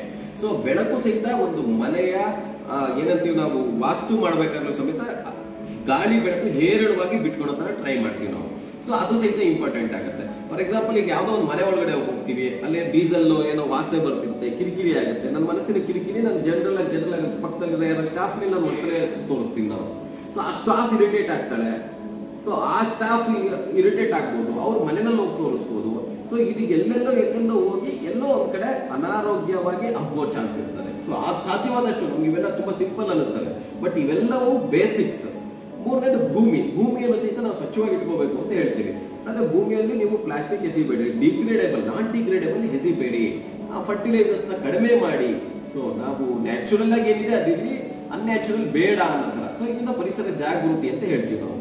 ಸ್ವಮೇಲಿನ ಒತ್ತಾಯ ಅಂತಂದ್ರೆ ಈಗ ನಾವೇನಾಗುತ್ತೆ ಅಂದ್ರೆ ನಾವು ಯಾವುದೋ ಒಂದು ಈ ದೇಶದಲ್ಲಿ ಇರ್ತೀವಿ, ಇಲ್ಲಿಂದ ಇರ್ತೀವಿ, ಇದೇ ತರ ಬದುಕ್ತಾ ಇರ್ತೀವಿ. ಸೊ ನಾವು ಇಲ್ಲಿನ ಆಹಾರಗಳನ್ನು, ಸ್ಥಳೀಯ ಆಹಾರಗಳನ್ನ ಬಳಸಬೇಕು, ಸ್ಥಳೀಯ ಸಂಪ್ರದಾಯಗಳನ್ನ ಪಾಲಿಸಬೇಕು, ಸ್ಥಳೀಯ ವಸ್ತ್ರಭೂಷಣಗಳನ್ನ ಹಾಕೋಬೇಕು ಅನ್ನೋದ ಸ್ವಮೇಲಿನ ಒತ್ತಾಯ ಅಂತ ಹೇಳ್ತೀವಿ. ಯಾಕಂದ್ರೆ ಎಲ್ಲೋ ಬೆಳೆದಿರೋ ಆಪಲ್ ನನಗೆ ಹಿತವಾಗಲ್ಲ. ಸೊ ಸ್ಕಾಟ್ಲೆಂಡ್ ಅಲ್ಲಿ ಒಂದು ಕುಡಿಬೇಕು, ಕರ್ನಾಟಕದಲ್ಲಿರೋದ್ರಿಂದ ಕರ್ನಾಟಕದವ್ನು ಕುಡಿಬೇಕು. ಯಾಕಂದ್ರೆ ಅಲ್ಲಿನ ಲವಣಗಳು, ಅಲ್ಲಿನ ಜೀವ ಜಂತುಗಳು, ಆ ಬ್ಯಾಕ್ಟೀರಿಯಾ, ವೈರಸಸ್ ಅವ್ರು ನಾನು ಹೊಂದ್ಕೊಂಡಿರ್ತೀನಿ. ಸೊ ನಾನು ಹೊಂದಾಣಿಕೆ ಆಗ್ಲಿಲ್ಲ ಅಂದಾಗ ತಾನೇ ಕಾಯಿಲೆ ಆಗೋದು. ಸೊ ಅದಕ್ಕೋಸ್ಕರ ನಾವು ಲೋಕಲ್ ಅಲ್ಲಿ ಅವೈಲಬಲ್ ಅಂತ ತರಕಾರಿಗಳನ್ನ ತಿನ್ಬೇಕು. ನಮ್ಮ ಏನು ಸಂಪ್ರದಾಯಗಳು ಹಬ್ಕೊಂಡ್ ಬಂದಿದ್ವಿ ಅವುಗಳಿಂದ ಏನೋ ಒಂದು ಕಾರಣ ಇರ್ತದೆ. ಆ ಕಾರಣಗಳನ್ನ ಅರ್ಥಕೊಂಡು ಸಂಪ್ರದಾಯಗಳನ್ನ ಪಾಲಿಸ್ಬೇಕು. ಇವೆಲ್ಲವೂ ಸ್ವಮೇಲಿನ ಒತ್ತಾಯ ಆಗ್ತದೆ. ಯಾಕೆ ಅಂತಂದ್ರೆ ಏನಕ್ಕೆ ಅಂತಂದ್ರೆ ನಾವೆಲ್ಲ ಒಂದು ಮನೆ ದೇವರು ಅಂತ ಮಾಡ್ತೀವಿ, ತೊಮಟ ಅಂತ ಮಾಡ್ತೀವಿ, ಯಾವುದೋ ನೀರಲ್ಲಿ ಕಲಿಸ್ಬಿಟ್ಟು ನಾವು ಒಂದು ತೊಮಟ ಮಾಡಿರ್ತೀವಿ, ಅದನ್ನ ತಿನ್ನಕ್ಕೆ ಹೇಳ್ತೀವಿ ನಾವು. ಸೊ ನಾವ್ ಹೆಂಗ್ ಹೇಳ್ಕೋಬೇಕು ಅಂದ್ರೆ ಇದನ್ನ ಪ್ಯಾಸಿವ್ ಆಕ್ಟಿವ್ ಇಮ್ಯುನೈಸೇಷನ್. ನಾವು ನಮ್ಮ ದೇಹವನ್ನ ನಮಗ್ ಗೊತ್ತಿಲ್ಲದೆ ನಮ್ಮ ನೀರಿನಲ್ಲಿರುವ ಎಲ್ಲ ಒಂದು ಬ್ಯಾಕ್ಟೀರಿಯಾಗಳಿಗೆ ನಾನು ಒದ್ಕೊಂತಾ ಇದ್ದೀನಿ. ಸೊ ದಟ್ ನನ್ನ ದೇಹ ಅವುಗಳ ವಿರುದ್ಧ ಹೊಂದಾಣಿಕೆ ಮಾಡ್ಕೊಳಕ್ಕೆ ಒಂದು ಪ್ರಯತ್ನ, ಒಂದು ಅಟೆಂಪ್ಟ್, ಅದಕ್ಕೊಂದು ಎಕ್ಸ್ಪೋಜರ್ ಸಿಗುತ್ತೆ. ಸೊ ಆದ್ರಿಂದ ನಾವು ಎಲ್ಲಿಂದನೋ ಬಾಟಲ್ಡ್ ನೀರು ಅಥವಾ ನಮಗೆ ಕಂಫರ್ಟ್ ಅಲ್ಲದೆ ಇರೋ ವೇಷಭೂಷಣ. ಇವಾಗ ನಾವು ಸೌತ್ ಇಂಡಿಯನ್ಸ್, ಸೊ ನಾವೇನಾಗುತ್ತೆ ಅಂದ್ರೆ ಸ್ವಲ್ಪ ಈಕ್ವೇಟರ್ಗೆ ನಿಯರ್ ಇದೀವಿ, ಸ್ವಲ್ಪ ಬಿಸಿಲು ಜಾಸ್ತಿ. ಸೊ ನಾವು ಕಾಟನ್ ಬಟ್ಟೆಗಳನ್ನ, ಗಾಳಿ ಆಡುವಂತ ಬಟ್ಟೆಗಳನ್ನ ಹಾಕೋಬೇಕು. ಇಲ್ಲಿ ನಾನು ಸೂಟು ಬೂಟು ಹಾಕೊಂಡ್ರೆ ಅಲ್ಲಿ ಸೂಟು ಬೂಟು ಅಲ್ಲಿ ಅವಶ್ಯಕತೆ ಇತ್ತು, ಎಲ್ಲಿ ಗಾಳಿ ಹೋಗ್ಬಿಡುತ್ತು ಅಂತ ಪಾಪ ಕಾಲ್ಚೀಲ ಹಾಕೊಳ್ಳೋರು, ಅದು ಕಟ್ಕೊಳ್ಳೋರು, ಅದು ಕವರ್ ಆಗಂಗೆ ಪ್ಯಾಂಟ್ ಹಾಕೊಳ್ಳೋರು, ಇಲ್ಲಿ ಬರೋರು ಟೈ ಹಾಕೊಳ್ಳೋರು, ಇಲ್ಲಿನೂ ಅಷ್ಟೇ ಗಾಳಿ ಒಳಗಡೆ ಹೋಗ್ಬಾರ್ದು ಅಂತ ಟೈ ಕಟ್ಕೊಳ್ಳೋರು. ಸೊ ಇದನ್ನ ನಾವು ಇಲ್ಲಿಗೆ ಬಳಸೋದು ಎಷ್ಟು ಕರೆಕ್ಟ್ ತಪ್ಪು ಅದು ಅವರವರ ವಿವೇಚನೆಗೆ ಬಿಟ್ಟಿದ್ದಾಗುತ್ತೆ. ಬಟ್ ಏನಾಗುತ್ತೆ ಅಂದ್ರೆ ಜನರಲ್ ಆಗಿ ಎಷ್ಟೋ ವರ್ಷಗಳಿಂದ ಏನೋ ಒಂದು ವೇಷಭೂಷಣ ನಡ್ಕೊಂಡ್ ಬಂದಿರುತ್ತೆ, ಅದರಿಂದ ಅದರದೇ ಆದ ಕಾರಣಗಳಿರ್ತವೆ. ಈಗ ಸೌದಿ ಅರೇಬಿಯಾದಲ್ಲಿ ಈ ತರ ತುಂಬಾ ಬಟ್ಟೆಗಳನ್ನ ಹಾಕೊಂತಾರೆ, ಯಾಕಂದ್ರೆ ತುಂಬಾ ಬಿಸಿಲು ಅಲ್ಲಿ. ಎರಡನೇದು ಗಾಳಿನೂ ಆಡ್ಬೇಕು ಅವ್ರಿಗೆ. ಸೊ ಆ ತರದ ಅವ್ರು ನಿಲುವಂಗಿಗಳನ್ನ ತರ ಅಲ್ಲಿ ಹಾಕೊಂತಾರೆ. ಸೊ ಯಾಕಂದ್ರೆ ಅಲ್ಲಿ ಡಸ್ಟಿ ಎನ್ವಿರಾನ್ಮೆಂಟ್, ಅದು ಸ್ವಲ್ಪ ಬಿರುಗಾಳಿ ಬಂದ್ರೆ ಮಳೆಲ್ಲ ಬರ್ತದೆ. ಅದೇ ಆಫ್ರಿಕಾನ ಬುಡಕಟ್ಟು ಜನಾಂಗಗಳಲ್ಲಿ ಬಟ್ಟೆಗಳನ್ನ ಹಾಕೊಳ್ಳಲ್ಲ, ಕಡಿಮೆ ಬಟ್ಟೆನ ಉಪಯೋಗಿಸ್ತಾರೆ, ಯಾಕಂದ್ರೆ ಅಲ್ಲಿ ಬೆವರು ಬರ್ತದೆ. ಸೊ ಈ ತರ. ಸೊ ಅಲ್ಲಿನ ಉಡುಪುಗಳು ಇರ್ಬೋದು, ಭೋಜನಗಳಿರ್ಬೋದು, ಅಲ್ಲಿನ ಲೋಕಲ್ ರಿಕ್ವೈರ್ಮೆಂಟ್, ಅಲ್ಲಿನ ಒಂದು ಬುಡಕಟ್ಟಿನ ಅವಶ್ಯಕತೆಗೆ ತಕ್ಕನಾಗಿ ಬಂದಿರ್ತವೆ. ಅವನ್ನ ಫಾಲೋ ಮಾಡೋದ್ರಿಂದ ಸಾಧ್ಯವಾದಷ್ಟು ಕಿರಿಕಿರಿ ಅಥವಾ ಕಾಯಿಲೆಗಳಿಂದ ನಾವು ದೂರ ಇರ್ಬೋದು ಅಂತ. ಸೊ ನೆಕ್ಸ್ಟ್ ನಾಗರಿಕ ಕರ್ತವ್ಯಗಳು ಅಂತ. ನಾಗರಿಕ ಕರ್ತವ್ಯಗಳು ಅಂತ ಅಂದ್ರೆ ನಮ್ಮ ಬೇಸಿಕ್ ಒಬ್ಬ ಸಿವಿಲಿಯನ್ ಅಂದ್ರೆ ಎಜುಕೇಟೆಡ್, ಅಥವಾ ಏನ್ ಹೇಳ್ತೀವಿ ನಾವು, ಈ ಹರಪ್ಪ, ಮೊಹೆಂಜೊದಾರೋ, ಮೆಸೊಪೊಟೇಮಿಯಾ, ಇವೆಲ್ಲ ಏನಂತೀವಿ ಅಲ್ಲಿ ಒಂದು ನಾಗರಿಕತೆಗಳು ಬೆಳೆದಿದ್ವು ಅಂತ. ನಾಗರಿಕತೆಗಳು ಅಂದ್ರೆ ಅವನಿಗೆ ಯಾವ ತರ ಬಿಹೇವ್ ಮಾಡಬೇಕು, ಯಾವ ತರ ನಡ್ಕೋಬೇಕು, ಅವನಿಗೆ ಆ ಕ್ಲಾರಿಟಿ ಇತ್ತು ಅವನಿಗೆ. ಸೊ ನಾನು ಯಾವ ತರ ನಡ್ಕೋಬೇಕು, ನಾನು ಎಲ್ಲಿ ಕೂತ್ಕೋಬೇಕು, ಎಲ್ಲಿ ಮಲ್ಕೋಬೇಕು, ನಾನು ಕಕ್ಕಸ್ ಎಲ್ಲಿ ಮಾಡ್ಬೇಕು, ನಾನು ಮಲ್ಗದೆಲ್ಲಿರ್ಬೇಕು, ನಾನು ಪ್ರಾರ್ಥನೆ ಎಲ್ಲಿ ಮಾಡ್ಬೇಕು, ಒಂದಿಷ್ಟು ಆರ್ಗನೈಸ್ಡ್ ಇದ್ದ. ಅದನ್ನ ನಾವು ಹೇಳ್ತೀವಿ ನಾಗರಿಕತೆ ಅಂತ ಹೇಳ್ತೀವಿ. ಸೊ ನಾಗರಿಕ ಕರ್ತವ್ಯಗಳು ಬೇಸಿಕಲಿ ಅಂದ್ರೆ ನಾವೊಂದು ಐಡಿ ಕಾರ್ಡ್ ಇಟ್ಕೊಂಡಿರ್ಬೇಕು. ಅಥವಾ ಮೊಬೈಲ್ ಬ್ಲಾಕ್ ಆಗ್ಬೋದು, ಆಕ್ಸಿಡೆಂಟ್ ಆಗ್ಬೋದು, ಅಥವಾ ನನಗೇನನ್ನ ಆಗ್ಬೋದು, ನನ್ನ ಕಡೆಯವ್ರನ್ನ ಕರೀಲಿಕ್ಕೆ ಅಡ್ರೆಸ್, ವಿಳಾಸ, ಮತ್ತು ನನ್ನ ಬ್ಲಡ್ ಗ್ರೂಪು ಇತ್ಯಾದಿಗಳಿರುವಂತ ಒಂದು ಐಡಿ ಕಾರ್ಡ್ನ ನಮ್ಮ ಜೊತೆ ಕ್ಯಾರಿ ಮಾಡೋದು ಭಾರಿ ಇಂಪಾರ್ಟೆಂಟ್ ಆಗುತ್ತೆ. ಎರಡನೇದು, ಡ್ರೈವ್ ಮಾಡ್ಬೇಕಾದ್ರೆ ಡ್ರೈವಿಂಗ್ ಸೀಟ್ ಬೆಲ್ಟ್ ಹಾಕೊಂಡು ಡ್ರೈವ್ ಮಾಡಬೇಕು. ಡ್ರೈವಿಂಗ್ ಸೀಟಲ್ಲಿ ಕೂರ್ತಿದಂಗೆ ಫಸ್ಟ್ ಸೀಟ್ ಬೆಲ್ಟ್ ಹಾಕೊಂಡ್ಮೇಲೆ ಡ್ರೈವ್ ಮಾಡಬೇಕು, ಅದಕ್ಕಿಂತ ಮುಂಚೆ ಡ್ರೈವ್ ಮಾಡಕ್ ಹೋಗ್ಬಾರ್ದು. ನಿಧಾನಕ್ಕೆ ಹೋಗೋಣ. ನಾವು ಬದುಕಿದ್ರೆ ದುನಿಯಾ, ನಾವೇ ಇಲ್ಲ ಅಂದ್ರೆ ದುನಿಯಲ್ಲಿ. ಆದ್ರಿಂದ ಸೀಟ್ ಬೆಲ್ಟ್ ಹಾಕೊಂಡ್ಮೇಲೆ ಡ್ರೈವ್ ಮಾಡೋದು. ಅದಾದ್ಮೇಲೆ ಹೆಲ್ಮೆಟ್ ಹಾಕೊಂಡ್ಮೇಲೆ ನಾವು ಗಾಡಿನ ಕಿಕ್ ಸ್ಟಾರ್ಟ್ ಮಾಡೋದು. ಆಮೇಲೆ ವೆಹಿಕಲ್ ಓಡಿಸ್ಬೇಕಾದ್ರೆ ಅಥವಾ ಗಾಡಿ ಓಡಿಸ್ಬೇಕಾದ್ರೆ ಮೊಬೈಲ್ ಫೋನ್ನ ಸಾಧ್ಯವಾದಷ್ಟು ಬಳಸಬಾರ್ದು, ಅವಶ್ಯಕತೆ ಇಲ್ಲ. ಅದೇನು ಪ್ರಳಯ ಆಗತ್ತಾ ಆಗ್ಲಿ ಬಿಡಿ, ನನಗೆ ಹೆಚ್ಚು ಕಡಿಮೆ ಆದ್ರೆ ಫೋನ್ ಎತ್ತಲ್ಲ ಅನ್ಕೊಳ್ಳಿ. ಜಾಸ್ತಿ ಅಂದ್ರೆ ಏನಾದಿತ್ತು, ಅವ್ನಿಗೆ ಆ ಕಡೆ ಏನೋ ತೊಂದರೆ ಆಗುತ್ತೆ. ನಾನೇನೋ ಎತ್ತಿ ನನಗೆ ಹೆಚ್ಚು ಕಡಿಮೆ ಆದ್ರೆ ಸೊ ಅವಶ್ಯಕತೆ ಇಲ್ಲ. ಆಮೇಲೆ ನಾವು ಯಾವ್ಯಾವ ಹೋಗ್ಬೇಕಾದ್ರೆ ನಮ್ಮ ಸುತ್ತಮುತ್ತ ಪರಿಸರ ಮತ್ತೆ ಅವುಗಳ ಬಗ್ಗೆ ನಾವು ಸ್ವಲ್ಪ ಗಮನದಲ್ಲಿ ಇಟ್ಕೋಬೇಕು. ಸುಮ್ಮನೆ ಯಾರು ಹೋಗಿ ಹೊಡೆದು ಬಿಡೋದು, ಅದು ರೋಡ್ ಹೆಂಗ್ ಹೋಗುತ್ತೋ ಗೊತ್ತಿರಲ್ಲ, ಹಂಪ್ಸ್ ಎಲ್ಲಿದೆಯೋ ಗೊತ್ತಿಲ್ಲ, ಜನ ಯಾರ ಅಡ್ಡ ಬರ್ತಾರೋ ಗೊತ್ತಿಲ್ಲ. ರೋಡ್ ಸೈಡ್ ಅಲ್ಲಿ ಸೈನ್ಸ್ ನ ನೋಡ್ಬೇಕಾಗತ್ತೆ ನಾವು. ಸೊ ಎಲ್ಲಿ ಸ್ಕೂಲ್ ಎಲ್ಲಿದೆಯೋ ಅಲ್ಲಿ ಸ್ವಲ್ಪ ಸ್ಪೀಡ್ ಕಡಿಮೆ ಮಾಡ್ಕೊಳೋದು, ಇವೆಲ್ಲ ಬೇಸಿಕ್ ನಾಗರಿಕ ಕರ್ತವ್ಯಗಳು. ಆಮೇಲೆ ಯಾವುದಕ್ಕೂ ಆಗಲಿ ಅರ್ಜೆಂಟ್ ಮಾಡ್ಕೊಳಕ್ ಹೋಗ್ಬೇಡಿ, ಸ್ವಲ್ಪ ಲೇಟ್ ಆಗ್ಬೋದು ಅಷ್ಟೇ, ಅದಕ್ಕೂ ಮೀರಿ ಇಲ್ಲ. ಸೊ ಲೀವ್ ಅರ್ಲಿ, ನೀವು ಯಾವ್ದೋ ಜರ್ನಿ ಸ್ಟಾರ್ಟ್ ಮಾಡ್ಕೊಂಡ್ರೆ ಸ್ವಲ್ಪ ಬೇಗನೆ ಬಿಡಿ ರೀಚ್ ಆಗೋ ಜಾಗಕ್ಕೆ ಅಂತ. ಆಮೇಲೆ ಯಾವುದೇ ಒಬ್ಬ ಮನುಷ್ಯ ಕಷ್ಟದಲ್ಲಿದ್ದಾಗ ಅವ್ನ ನೆರವಿಗೆ ಧಾವಿಸೋದು ಸಮೇತ ನಾಗರಿಕರ ಕರ್ತವ್ಯ ಆಗುತ್ತೆ. ಸೊ ಇನ್ನೂ ನಾವು ಹೇಳ್ತೀವಿ citizen rights, freedom of speech, ಎಲ್ಲ ಗ್ಯಾದರ್ ಆಗೋದು, ಮಾತಾಡೋದು, ಇಷ್ಟ ಬಂದ ದೇವ್ರನ್ನ ಪೂಜಿಸೋದು, ರೆಸ್ಪಾನ್ಸಿಬಿಲಿಟಿ, ವೋಟ್ ಹಾಕೋದು, ಪ್ರತಿಯೊಂದ್ರ ಬಗ್ಗೆ ಇನ್ಫಾರ್ಮೇಶನ್ ತಿಳ್ಕೊಳ್ಳೋದು, ಮಾತಾಡೋದು, ಎಲ್ಲರಿಗೂ ಗೌರವ ಕೊಡೋದು, ಆಮೇಲೆ ಯಾವುದೇ ಒಂದು ವಸ್ತುವನ್ನ ಆಸ್ತಿಯನ್ನ ಹಾಳು ಮಾಡದೇ ಇರೋದು. ಸೊ ರೆಸ್ಪೆಕ್ಟ್, ಪ್ರಾಪರ್ಟಿನ ಸಹಿತ ರೆಸ್ಪೆಕ್ಟ್ ಕೊಡೋದು. ಆಮೇಲೆ ಡ್ಯೂಟೀಸ್ ಬಂದ್ಬಿಟ್ಟು ಯಾವುದೇ ಡ್ರಾಫ್ಟ್ ಇದ್ರೆ ಅದನ್ನ ರಿಜಿಸ್ಟರ್ ಮಾಡಿಸಿ, ಏನ್ ಲಾಸ್ ಮಾಡ್ತವೆ ಅಲ್ಲಿ ಲೋಕಲ್ ಲಾಸ್ ನಾವು ಮೊಬೈಲ್ ಮಾಡಿ. ಸೊ ಇವೆಲ್ಲ ಸ್ಪೆಷಲ್ ಜೂರಿ ಡ್ಯೂಟಿ ಅಂತ ಅಂದ್ರೆ ನಾವು ಒಬ್ಬ ನ್ಯಾಯಾಧಿಕಾರಿಯಾಗಿ ಕೆಲವೊಂದು ಪರಿಸ್ಥಿತಿಗಳಲ್ಲಿ ಕೆಲಸ ಮಾಡ್ಬೇಕಾಗುತ್ತೆ. ಏನ್ ಕರೆಕ್ಟು ಏನ್ ತಪ್ಪು ಆ ವಿವೇಚನೆಯಿಂದ ತಗೊಂಡು ನಾವು ಕರ್ಕೊಂಡು ಹೋಗ್ಬೇಕಾಗುತ್ತೆ. ಯಾಕಂದ್ರೆ ಆ ವಿವೇಚನೆ ಸಹಿತ ನಮ್ಗೆ ಹಾಸ್ಪಿಟಲ್ ಶಿಫ್ಟ್ ಮಾಡಿದ್ಮೇಲೆ ಆ ಪೇಷಂಟ್ ನನ್ನ ಕಂಡೀಷನ್ ಯಾವ ತರ ಹ್ಯಾಂಡ್ ಓವರ್ ಮಾಡ್ತಾ ಇದ್ದೀನಿ ಡಾಕ್ಟರ್ಗೆ ಅನ್ನೋದು ಸಹಿತ ಅವ್ನು ಸ್ಪೆಷಲ್ ಜೂರಿಯಾಗಿ ಕೆಲಸ ಮಾಡ್ಬೇಕಾಗುತ್ತೆ.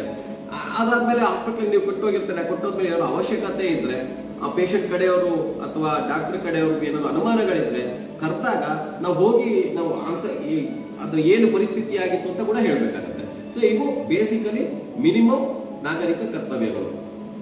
ಸೊ ಇದಾದ್ಮೇಲೆ ನಾವು ಯೋಗ ಅಂತ ಹೇಳ್ತೀವಿ. ಯೋಗ ಅಂದ್ರೆ ಆಸನ ಒಂದೇ ಅಲ್ಲ, ಅದು ಏನ್ ಹೇಳುತ್ತೆ, ಯಮಾಸ್, ನಿಯಮ, ಆಸನ, ಪ್ರಾಣಾಯಾಮ, ಪ್ರತ್ಯರ್ಥ, ಧಾರಣ, ಧ್ಯಾನ, ಸಮಾಧಿ ಅಂತ.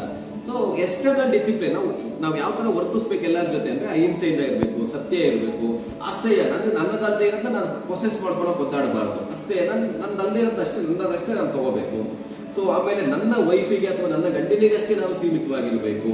ಅಪರಿಗ್ರಹ ಅದು ಅಪರಿಗ್ರಹ ಅಂದ್ರೆ ಎಲ್ಲವನ್ನೂ ಬಿಟ್ಟು ಅಂಟ್ಕೊಳ್ದೇ ಇರುವಂತದ್ದು. ಸೊ ನನ್ನ ಕರ್ತವ್ಯಗಳು ನಾನು ನಿರ್ವಹಿಸಬೇಕು, ಬಟ್ ಯಾವ್ದ್ರ ಮೇಲೂ ಮಮಕಾರ ಇಟ್ಕೋಬಾರ್ದು. ಸೊ ಇದಾದ್ಮೇಲೆ ನಿಯಮ, ನನ್ನಲ್ಲಿರುವಂತ ಸ್ವಚ್ಛತೆ ಅಂದ್ರೆ ಪ್ಯೂರಿಟಿ ಅಂದ್ರೆ ಏನು, ಮನವು ಸ್ವಚ್ಛವಾಗಿರ್ಬೇಕು, ಸುತ್ತಮುತ್ತ ಜಾಗ ಸ್ವಚ್ಛವಾಗಿರ್ಬೇಕು, ದೇಹ ಸ್ವಚ್ಛವಾಗಿರ್ಬೇಕು, ಬಟ್ಟೆ ಸ್ವಚ್ಛವಾಗಿರ್ಬೇಕು, ಈ ತರ ಸಂತೋಷ, ನಾವೊಂದು ಆತ್ಮ ತೃಪ್ತಿನೂ ಸಹಿತ ನಮ್ಗೆ ಇರ್ಬೇಕಾಗುತ್ತೆ. ಆಮೇಲೆ ತಪಸ್ ಅಂದ್ರೆ ಯಾವುದೇ ಒಂದು ಕೆಲಸ ಮಾಡ್ಬೇಕಾದ್ರೆ ನಾವು ಇಮಿಡಿಯೇಟ್ ರಿಸಲ್ಟ್ಸ್ ನೋಡ್ಬೇಕು. ಅಂದ್ರೆ ನಿಧಾನಕ್ಕೆ, ಸಮಾಧಾನದಿಂದ, ತಾಳ್ಮೆಯಿಂದ ಒಂದು ಕೆಲಸವನ್ನ ಸತತವಾಗಿ ರಿಪೀಟೆಡ್ ಆಗಿ ಪರ್ಫೆಕ್ಟ್ ಆಗಿ ಮಾಡೋದನ್ನ ನಾವು ಹೇಳ್ತೀವಿ ತಪಸ್ಸು ಅಂತ ಹೇಳ್ತೀವಿ. ಸೆಲ್ಫ್ ಡಿಸಿಪ್ಲಿನ್ ಅಂದ್ರೆ ಇದು ನಮ್ಗೆ ಯಾರು ಡಿಸಿಪ್ಲಿನ್, ಈಗ 9 ಗಂಟೆಗೆ ನಮ್ ಕ್ಲಾಸ್ ಇದೆ, 9 ಗಂಟೆಗೆ ನಾನು ಬರಬೇಕು ಅಂತ ಯಾರೋ ಒಬ್ರು ಗಂಟೆ ಹೊಡೆಸಿ ನಿಮ್ಮನ್ನ ಎಚ್ಚಾರಿಸ್ಬಾರ್ದು. ನಿಮ್ಗೆ ಸೆಲ್ಫ್ ಡಿಸಿಪ್ಲಿನ್ ಇರಬೇಕು. ಅಂದ್ರೆ ನಾನು 6 ಗಂಟೆಗೆ ಬರಬೇಕು ಅಂದ್ರೆ 6 ಗಂಟೆಗೆ ಬರಬೇಕು, 6 ಗಂಟೆಗೆ ಬರಬೇಕು ಅಂದ್ರೆ ನಾನು 5:15 ಎದ್ದು ಓಡ್ಬೇಕು ನಾನು. ಸೊ ನಾನು ಸೆಲ್ಫ್ ಡಿಸಿಪ್ಲಿನ್ ಇರಬೇಕು.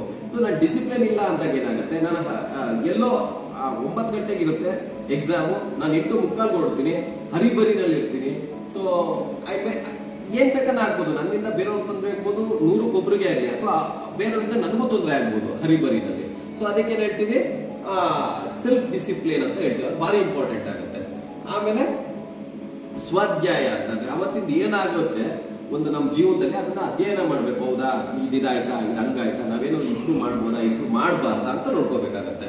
ಆಮೇಲೆ ಪ್ರತಿಯೊಂದು ಪುರ್ನಲ್ಲೂ ದೇವರನ್ನ ಕಾಣೋದು, ತನ್ನಲ್ಲೂ ತಾನು ದೇವರನ್ನ ಕಂಡ್ಕೊಳ್ಳೋದನ್ನ ನಾವೇನಂತೀವಿ, ಈಶ್ವರ ಪ್ರಾಣಿಧಾನ ಅಂತ ಹೇಳ್ತೀವಿ. ಸೊ ಯಮ, ನಿಯಮ, ಆಸನ, ಅದಾದ್ಮೇಲೆ ಪ್ರಾಣಾಯಾಮ, ನಾವು ಬ್ರೀತಿಂಗ್ ಎಕ್ಸರ್ಸೈಸ್ ಮಾಡೋದು. ಪ್ರತ್ಯರ್ಥ ಅಂದ್ರೆ ನಮ್ಮ ಸೆನ್ಸಸ್ ಇದೆ, ನನಗೆ ಹೊಟ್ಟೆ ಹಸ್ವಾಗ್ತಿದೆ ಅದರಿಂದ ನಾನು ದೂರ ಆಗೋದು, ನಾನು ಬಾಯಾರಿಕೆ ಆಗ್ತಿದೆ ಅದರಿಂದ ದೂರ ಆಗೋದು, ನನ್ಗೆ ಯಾವ್ದ್ರ ಮೇಲೆ ಮೋಹ ಬರ್ತಿದೆ ಅದರಿಂದ ನಾನು ದೂರ ಆಗೋದು. So withdrawal from the senses. ಅದನ್ನ ಧಾರಣ ಅಂತಂದ್ರೆ ಏಕಾಗ್ರತೆನ ಕಂಡ್ಕೊಳ್ಳೋದು.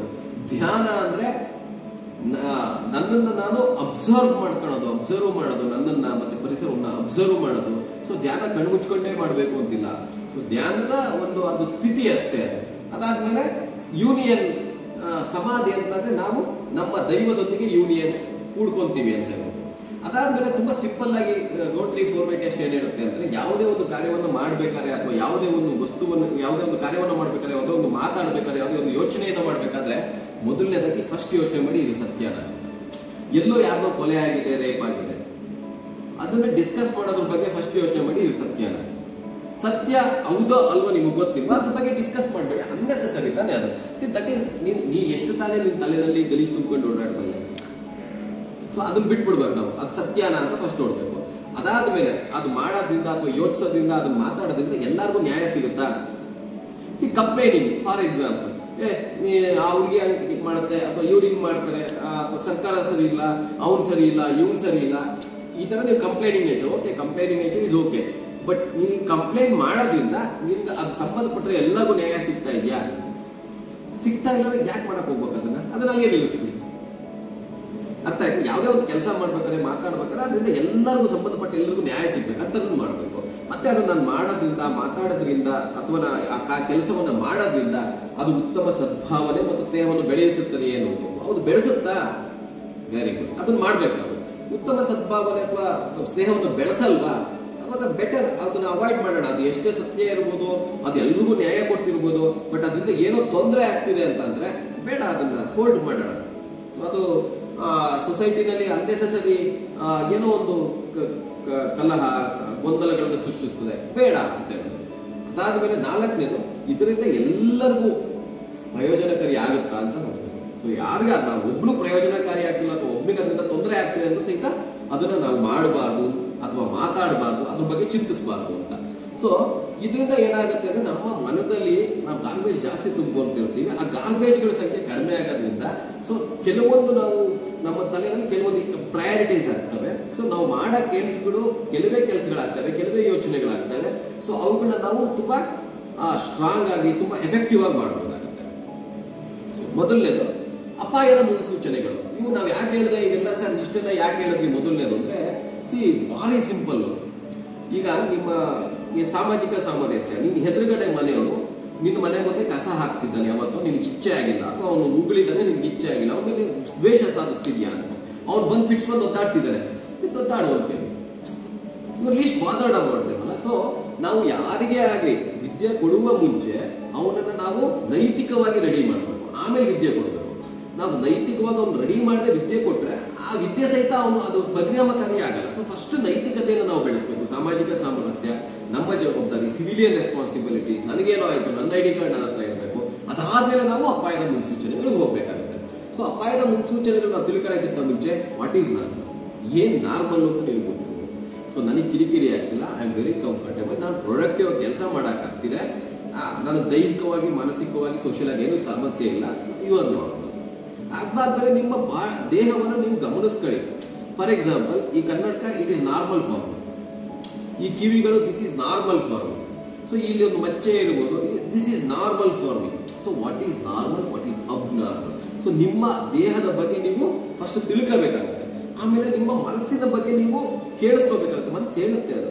ಸೊ ನನಗೆ ಕಿರಿಕಿರಿ ಆಗ್ತಿದೆ, I am not comfortable with this place, comfortable this person, ನಾನು I have to leave this, I have to vacate. ಅದನ್ನ ನಾವು ಕೇಳಿಸ್ಕೋಬೇಕಾಗುತ್ತೆ. ಅದು ಹೇಳುತ್ತೆ ನಿಮ್ಮ ಮನಸ್ಸು. ಇಲ್ಲ ಏನೋ ಸ್ವಲ್ಪ ಹೊತ್ತು ನಾನು ಇದ್ರೆ ನನಗೇನೋ ಕೋಪ ಬರುತ್ತೆ, ಎತ್ತಾಗ್ತೀನಿ, ನಾನು ಆಸ್ತಿ ಹಾಳು ಮಾಡ್ತೀನಲ್ಲ. ಸೊ ದಟ್ ಈಸ್ ಆಲ್ಸೋ ಒಂದು ಬ್ಯಾಡ್ ಹ್ಯಾಬಿಟ್. ಅದು ಕೋಪ ಸಮೇತ ಒಂದು ಕಾಯಿಲೆ. ಸೊ ಅದನ್ನ ನಾವು ನೋಡ್ಕೋಬೇಕಾಗುತ್ತೆ. Listen to your mind. ಅದು ಹೇಳುತ್ತೆ ನನ್ಗೆ ಹೊಟ್ಟೆ ಸಿಗ್ತಿದೆ ಅಂತ ಹೇಳುತ್ತೆ, ಬಾಯಾರಿಕೆ ಆಗ್ತಿದೆ ಅಂತ ಹೇಳುತ್ತೆ, ನನಗೆ ಸುಸ್ತಾಗ್ತಿದೆ ಅಂತ ಹೇಳುತ್ತೆ, ಇಲ್ಲ ನಂಗೆ ರೆಸ್ಟ್ ಬೇಕು ಅಂತ ಹೇಳುತ್ತೆ, ನಂಗೆ ನಿದ್ದೆ ಬರುತ್ತೆ ಅಂತ ಹೇಳುತ್ತೆ, ಅದು ಹೇಳುತ್ತೆ. ಸೊ ನಿಮ್ಮ ಮನಸ್ಸನ್ನು ನೀವು ಕಿವಿಗೊಡಿ ಫಸ್ಟ್. ಅದು ಏನು ಹೇಳುತ್ತೆ ಅದನ್ನ ಆಲಿಸಿ. Check if you are on medications. ನಿಮ್ಮ ಮೆಡಿಕೇಶನ್ಸ್ ಏನಾದ್ರು ರೆಗ್ಯುಲರ್ ಆಗಿ ನೀವು BP, ಶುಗರ್ ಮತ್ತೆ ಹೇಳ್ಕೊತೀರಾ, ಅವನ್ನ ಕರೆಕ್ಟ್ ಆಗಿ ತಗೊಂತಿದ್ದೀರಾ, ಪಾಲಿಸ್ತಾ ಇದ್ದೀರಾ, ಮತ್ತೆ ಡಾಕ್ಟರ್ ಹತ್ರ ಕ್ಲಿಯರ್ ಫಾಲೋ ಅಪ್ ಹೋಗ್ತಿದ್ದೀರಾ, ಚೆಕ್ ಮಾಡಿ. ಯಾಕಂದ್ರೆ ಮೆಡಿಕೇಶನ್ಸ್ ಕೆಲವೊಂದ್ಸರಿ ಸ್ಟಾಪ್ ಮಾಡ್ಬೇಕಾಗ್ಬರ್ಬೋದು, ಕೆಲವೊಂದ್ಸರಿ ಕಂಟಿನ್ಯೂ ಇಡಬೇಕಾಗ್ಬೋದು. ಡಾಕ್ಟರ್ ಕೆಲವೊಂದ್ಸರಿ ಪದೇ ನಿಮ್ಮನ್ನ ಒಂದು ತಿಂಗಳು ಬಿಟ್ಟು ಬನ್ನಿ, 15 ದಿನ ಬಿಟ್ಟು ಬನ್ನಿ ಅಂತ ಹೇಳಿರ್ಬೋದು. He may want to stop the drugs, ಅವರು ಮೆಡಿಕೇಶನ್ ಸ್ಟಾಪ್ ಮಾಡಬೇಕು ಅಂತ ಇರ್ಬೋದು, ಅಥವಾ ತಗೊಳ್ಳಿ ಅಂತ ಹೇಳಿರ್ಬೋದು. ಸೊ ಅವರು ಮೆಡಿಕೇಶನ್ಸ್ ನೀವು ತಗೋತಿದ್ರೆ ಅವನ್ನ ಕರೆಕ್ಟ್ ಆಗಿ ತಗೋತಿದ್ದೀರಾ, ಮತ್ತೆ ಕಂಟಿನ್ಯೂಟಿ ನೀವು ಕರೆಕ್ಟ್ ಆಗೋದಕ್ಕೆ ಒಂದು ಕನ್ಸಲ್ಟೇಷನ್ ತಗೊಂಡಿದ್ದೀರಾ, ಇದ್ರ ಬಗ್ಗೆ ನಿಮ್ಗೊಂದು ಸ್ವಲ್ಪ ಎಚ್ಚರಿಕೆ ಇರಲಿ. ಯಾಕಂದ್ರೆ ಈಗ ಇವರ ಡಯಾಬಿಟಿಕ್ ಮೆಡಿಕೇಶನ್ಸ್ ಮಾತ್ರ ನುಂಗ್ಬಿಟ್ಟು ಊಟ ಮಾಡಲಿಲ್ಲ ಅಂದ್ರೆ ಹಾಗೆ ನಿಮ್ಗೆ ನೈಟ್ ಹೈಪೋಗ್ಲೈಸಿಮಿಯಾ ಆಗೋ ಚಾನ್ಸಸ್ ಇರುತ್ತೆ, ಶುಗರ್ ಕಡಿಮೆ ಆಗೋ ಚಾನ್ಸ್ ಇರುತ್ತೆ. ಸೊ ನಿಮ್ಮ ರೆಗ್ಯುಲಾರಿಟಿ ಮೆಡಿಸಿನ್ಸ್ ಅವನ್ನ ನೀವು ತಗೊಂತಿದ್ದೀರಾ ಅಂತ ಚೆಕ್ ಮಾಡ್ಕೊಳ್ಳಿ. ಡಯಟ್, ನಿಮ್ಮ ಊಟ ಸಮತೋಲಿತವಾಗಿದೆಯಾ, ಎಲ್ಲ ಪೌಷ್ಟಿಕಾಂಶಗಳು ತೂಕದಲ್ಲಿದೆಯಾ, ಸೊ ನಿಮ್ಮ ದೇಹಕ್ಕೆ ಬೇಕಾದ ಎಲ್ಲ ಅಂಶಗಳು ನೀವು ತಗೊಂತಿದ್ದೀರಾ ಅನ್ನೋ ಒಂದು ಎಚ್ಚರಿಕೆ ಇದೆ. ಇಲ್ಲ ಎಕ್ಸರ್ಸೈಸ್, ನಮ್ಮ ದೇಹಕ್ಕೆ ಬೇಕಾದಂತಹ ವ್ಯಾಯಾಮಗಳು ನಾವು ಮಾಡ್ತಾ ಇದೀವ, ಅದಕ್ಕೆ ದೈಹಿಕವಾಗಿ ಸ್ವಲ್ಪ ನಾವು ಸ್ಟೆಬಿಲಿಟಿ ಕೊಡ್ತಿದೀವ ಅಂತ. ಅದಾದ್ಮೇಲೆ ನಿಮಗೆ ಸಫಿಶಿಯಂಟ್ ರೆಸ್ಟ್ ಸಿಗ್ತಿದ್ಯಾ, ನಿಮಗೆ ಸಫಿಶಿಯಂಟ್ ವಿರಾಮ ತಗೊಂತಿದ್ದೀರಾ, ನಿದ್ದೆ ಮಾಡ್ತಿದ್ದೀರಾ. ಸಿ ನಿದ್ದೆ 6 ಅವರ್ ಮಾಡಬೇಕು ಅಂತಿಲ್ಲ, ಕ್ವಾಲಿಟಿ ಆಫ್ ಸ್ಲೀಪ್ ಡಿಫ್ರೆಂಟ್ ಆಗಿರುತ್ತೆ. ಸೊ ಆ ಸ್ಲೀಪ್ ಅದ ಅವನಿಗೆ ಗೊತ್ತಿರುತ್ತೆ. ಸೊ ಅದು ಅವನ ದೇಹದ ಪ್ಯಾಟರ್ನ್. ಸೊ ಅಪಾಯದ ಮುನ್ಸೂಚನೆಗಳು ನಾವು ಅರ್ಥ ಮಾಡ್ಕೋಬೇಕು. ಸಿ ಹೆಲ್ತ್ ಅಂದ್ರೆ ಖಾಲಿ ಫಿಸಿಕಲ್ ಡಿಸೇಬಿಲಿಟಿ ಒಂದೇ ಅಲ್ಲ, ಅಥವಾ ಫಿಸಿಕಲ್ ಡಿಸೀಸ್ ಒಂದೇ ಅಲ್ಲ, ಮೆಂಟಲ್ ಸೋಷಿಯಲ್ ವೆಲ್ಬೀಯಿಂಗ್. ಸೊ ನನಗೆ ದೇಹದಲ್ಲಿ ನನಗೆ ಗೊತ್ತಾಗದೇ ಇರೋ ಮಟ್ಟಿಗೆ, ಇನ್ನು ನನಗೆ ಕಾನ್ಶಿಯಸ್ನೆಸ್ ಅಲ್ಲಿ ನನಗೆ ಗೊತ್ತಾಗ್ತಿಲ್ಲ. ಬೆಕ್ಕುಗಳಿಗೆ ಏನೋ ಮಳೆ ಬರುತ್ತೆ ಅಂತ ಅದಕ್ಕೆ ಬೆಕ್ಕು ಗೊತ್ತಾಗುತ್ತೆ, ಯಾಕಂದ್ರೆ ಅದಕ್ಕೆ ಫ್ರಂಟಲ್ ಲೋಬ್ ಇಲ್ಲ. ಸೊ ಫ್ರಂಟಲ್ ಲೋಬ್ ಅಷ್ಟು ಡೆವಲಪ್ ಆಗಿಲ್ಲ, ಅದಕ್ಕೆ ಆ ಇನ್ಸ್ಟಿಂಕ್ಟ್ಸ್ ಮೇಲೆ ಯೋಚನೆ ಮಾಡುತ್ತೆ. ನನಗೆ ಅಲ್ಲೇನೋ ಅವು ಬಂದು ಅದನ್ನ ನಾವು ಹಿಡ್ಕೋಬೇಕು. ಸೊ ಆ ತರ. ಸೊ ನಾವು ಮನುಷ್ಯನಿಗೆ ಯೋಚನೆಗಳು, ಆಲೋಚನೆಗಳು ಮತ್ತೆ ಪ್ರಿಯಾಕ್ಯುಪೈಡ್, ಬಯಾಸ್ಡ್ ಇದೀವಿ ನಾವು. ಸೊ ಇದು ಹಿಂಗೆ ಇರ್ಬೋದು, ಅದು ಹಂಗೆ ಇರ್ಬೋದು.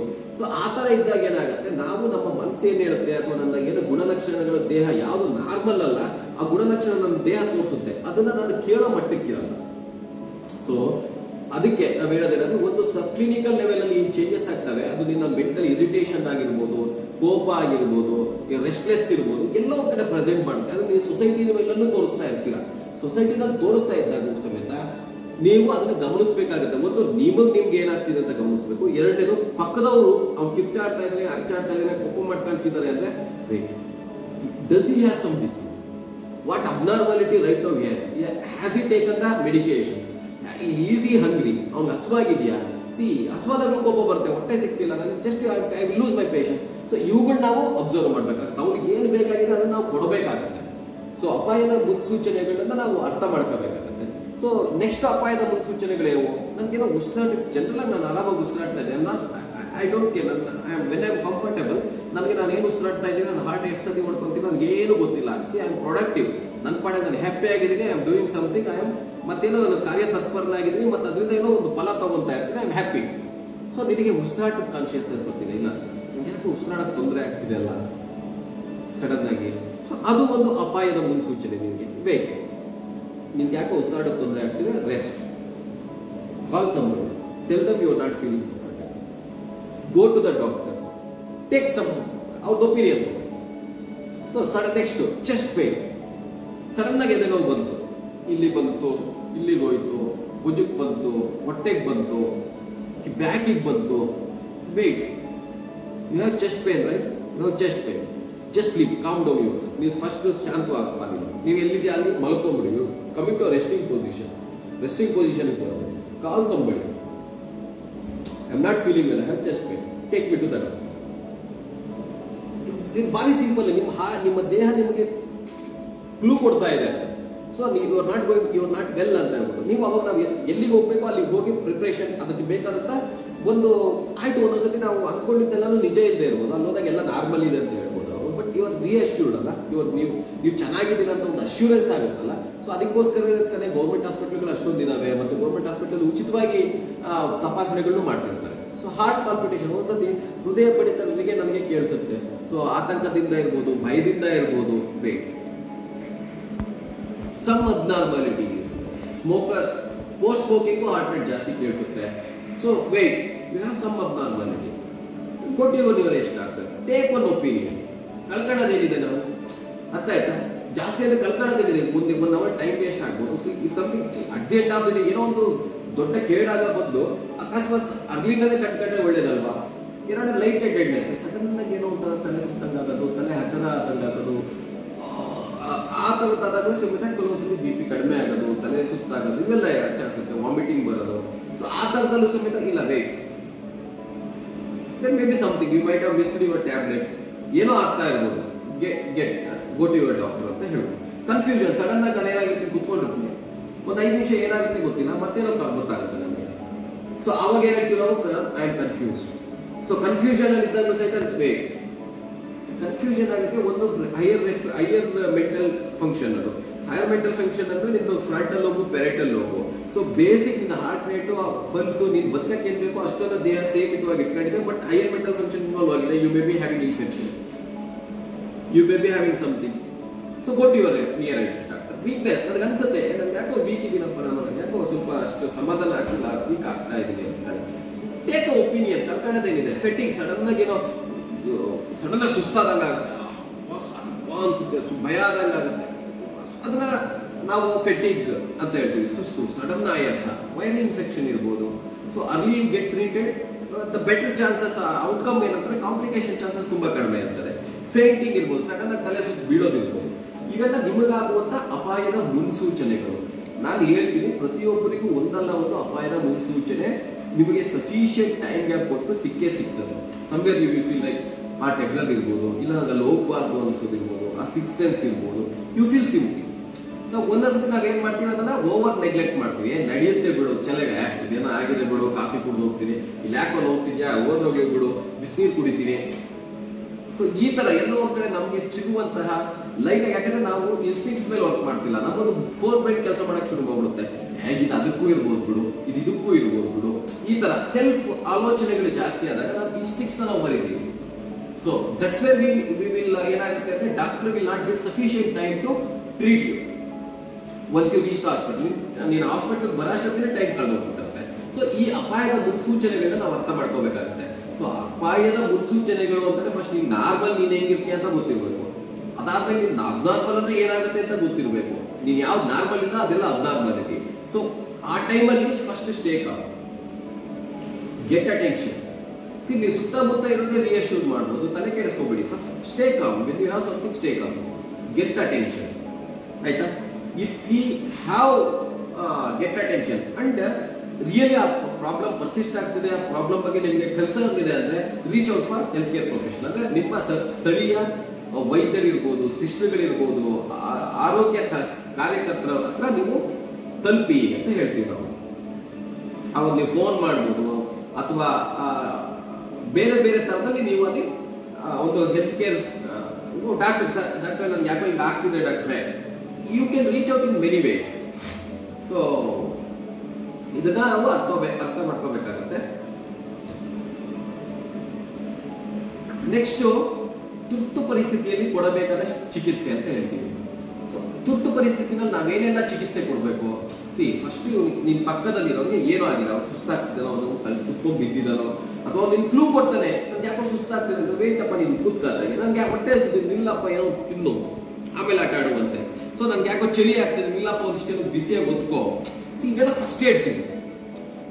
ಇದಾದ್ಮೇಲೆ ಇದು ಸಾಮಾಜಿಕ ಸಾಮರಸ್ಯ ಮತ್ತೆ ಬೇಸಿಕ್ ಕನ್ಸರ್ನ್ ಇಲ್ಲ ಅಂತ ಅಂದ್ರೆ ನೀವು ಯೂನಿವರ್ಸಲ್ ಕಾನ್ಶಿಯಸ್ನೆಸ್ ತಗೊಂಡಿಲ್ಲ ಅಂದ್ರೆ ಪಕ್ಕದವನ ಚಿಕ್ಕ ಚಿಕ್ಕ ನೋವು ನಲಿವುಗಳು ಅವನ ದೇಹದಲ್ಲಿ ಆಗ್ತಿರೋ ಪರಿವರ್ತನೆ ನೀವು ಅರ್ಥ ಮಾಡ್ಕೊಳಕ್ಕಾಗಲ್ಲ. ಸೊ ಫಸ್ಟ್ ನಾವೇನ್ ಕಲ್ತಿದ್ವಲ್ಲ, ನಾವು ಅದು ಸೆನ್ಸಿಟೈಸ್ ಆಗಿದ್ವಲ್ಲ, ಅದು ನಮ್ಗೆ ಇಲ್ಲಿ ಅಪ್ಲಿಕೇಶನ್ ಆಗ್ಬೇಕಾಗತ್ತೆ. ಸೊ ಫಸ್ಟ್ ನಾನು ಎಲ್ಲೋ ಇರ್ತೀನಿ, ಪಕ್ಕದಲ್ಲಿ ಏನೋ ಅವ್ನು ಸುಸ್ತಾಗಿದ್ದಾನೋ ಏನೋ ಆಗಿದ್ದಾನೆ, ಫಸ್ಟ್ ಅವನು ಬದುಕಿದನ ಸತ್ತಿದನ ಕನ್ಫರ್ಮ್ ಮಾಡ್ಕೊಳ್ಳಿ. ಸೊ ಅವ್ನು ಫಸ್ಟ್ ಎಚ್ಚರಿಕೆ ಇದ್ರೆ ಅವ್ನು ಎಲ್ಲಿದ್ದೀನಿ, ಏನ್ ಮಾಡ್ತಿದ್ದೀನಿ ಅಂತ ಗೊತ್ತಿದ್ಯಾ, ಅವ್ನ ಹೆಸರೇನು ಅಂತ ಗೊತ್ತು, ಉಸಿರಾಡ್ತಿದ್ದಾನ, ಅವ್ನಿಗೆ ಪಲ್ಸ್ ನಾಡಿ ಮಾಡಿತ ಸಿಗ್ತಿದ್ಯಾ ಅಂತ. ಸೊ ಈ ನಾಡಿ ಮಿಡಿತವನ್ನ ನೀವು ರೇಡಿಯಲ್ ಆರ್ಟರಿನಲ್ಲಿ ನೋಡ್ಬೋದು, ಟೆಂಪೊರಲ್ ಆರ್ಟರಿನಲ್ಲಿ ನೋಡ್ಬೋದು, ಕೆರೋಟಿಡ್ ಆರ್ಟರಿ ಪಲ್ಸೇಷನ್ ಕೆಲವೊಬ್ರು ನೋಡ್ತಾರೆ, ಕೆಲವೊಬ್ರು ಡಾರ್ಸಾಲಿಸ್ ಪೀಡಿಸ್ ಕಾಲಲ್ಲಿ ನೋಡ್ತೀವಿ ನಾವು. ಸೊ ನಿಮ್ಗೆ ಎಲ್ಲಿ ಆರ್ಟರಿಯ ಸೆನ್ಸೇಷನ್ ಫೀಲ್ ಆಗುತ್ತೆ ಅಂತ ನೀವು ನೋಡ್ಕೋಬೇಕಾಗುತ್ತೆ. ಅದು 3 ಬೆಳ್ಳಲ್ಲಿ ನಾವು ನೋಡ್ತೀವಿ, ಅದು ಎತ್ತಿ ಇಳಿಯುತ್ತೆ. ಸೊ ಎತ್ತಿ ಹಿಡಿತಾ ಇದೆ ಅಂತಂದ್ರೆ ಎಸ್. ಅಥವಾ ನಾವು ಎದೆ ಮೇಲೆ ಕಿವಿ ಇಟ್ಬಿಟ್ಟು ಕೇಳ್ಬೋದು, ಅವ್ನು ಉಸಿರಾಡ್ತಿದ್ದಾನ, ಮೂಗು ಮುಂದೆ ಬೆರಳಿಡ್ಬೋದು, ಉಸಿರಾಡ್ತಿದ್ದಾನ ಇಲ್ವಾ. ಎದೆ ಮೇಲೆ ಕಿವಿ ಇಟ್ಟರು ಸಮೇತ ನಮಗೆ ಸೌಂಡ್ಸ್ ಕೇಳಿಸುತ್ತೆ, ಉಸಿರಾಟದ ಸೌಂಡು ಮತ್ತೆ ಹೃದಯದ ಬಡಿತ ಸೌಂಡು, ಇದನ್ನ ನಾವು ಕೇಳಿಸ್ಕೋಬೇಕು. ಸೊ ಹೊಟ್ಟೆ ಸಮತಟ್ಟಾಗಿದ್ಯಾ, ನಾನು ಮಲ್ಕೊಂಡಿದ್ದಾಗ ಹೊಟ್ಟೆ ಫ್ಲಾಸಿಡ್ ದೋಣಿ ತರ ಇರ್ತದೆ, ಇಲ್ಲ ಊದ್ಕೊಂಡಿದ್ಯಾ, ಅವ್ರಿಗೆ ಮುಂಚೆ ಯಾವ್ದಾದ್ರು ಕಾಯಿಲೆಗಳಿದ್ವಾ, ಅವ್ನು ಏನಾದ್ರು ಮಾತ್ರ ತಗೊಂತಿದ್ವಾ, ಅವ್ನ ಡೈರಿನಲ್ಲಿ ಏನಿದೆ ತೆಗೆದ್ಬಿಟ್ಟು ಸ್ವಲ್ಪ ನೋಡ್ಬೇಕಾಗತ್ತೆ ನಾವು. ಸೊ ನೋಡ್ಬಿಟ್ಟು ಅದಾದ್ಮೇಲೆ ನಾವು ಏನ್ ಹೇಳ್ತೀವಿ ಅಂತಂದ್ರೆ, ಕಣ್ಣು ಒಂದು ವೇನಲ್ಲಿ ನಮ್ಗೆ whether we are is alive ಅಥವಾ ಅವ್ನು ಡೆಡ್ ಅಂತ ಒಂದು ಕ್ಲೂ ಕೊಡುತ್ತೆ. So basically this is how ನಮ್ಮ ಕಣ್ಣು ಸಡನ್ ಆಗಿ ಲೈಟ್ ಹಾಕಿದಾಗ ರಿಯಾಕ್ಟ್ ಮಾಡುವಂತವೆ. ಸೊ ನಾನು ಸಡನ್ ಆಗಿ ಕಾಮಿಯಾ ಮೇಲೆ ಲೈಟ್ ಹಾಕಿದಾಗ ಅದು ಸಣ್ಣದಾಗುತ್ತೆ, ನಾನು ಲೈಟ್ ತೆಗೆದಾಗ ಅದು ಕಣ್ಣು ಹರಡುತ್ತೆ.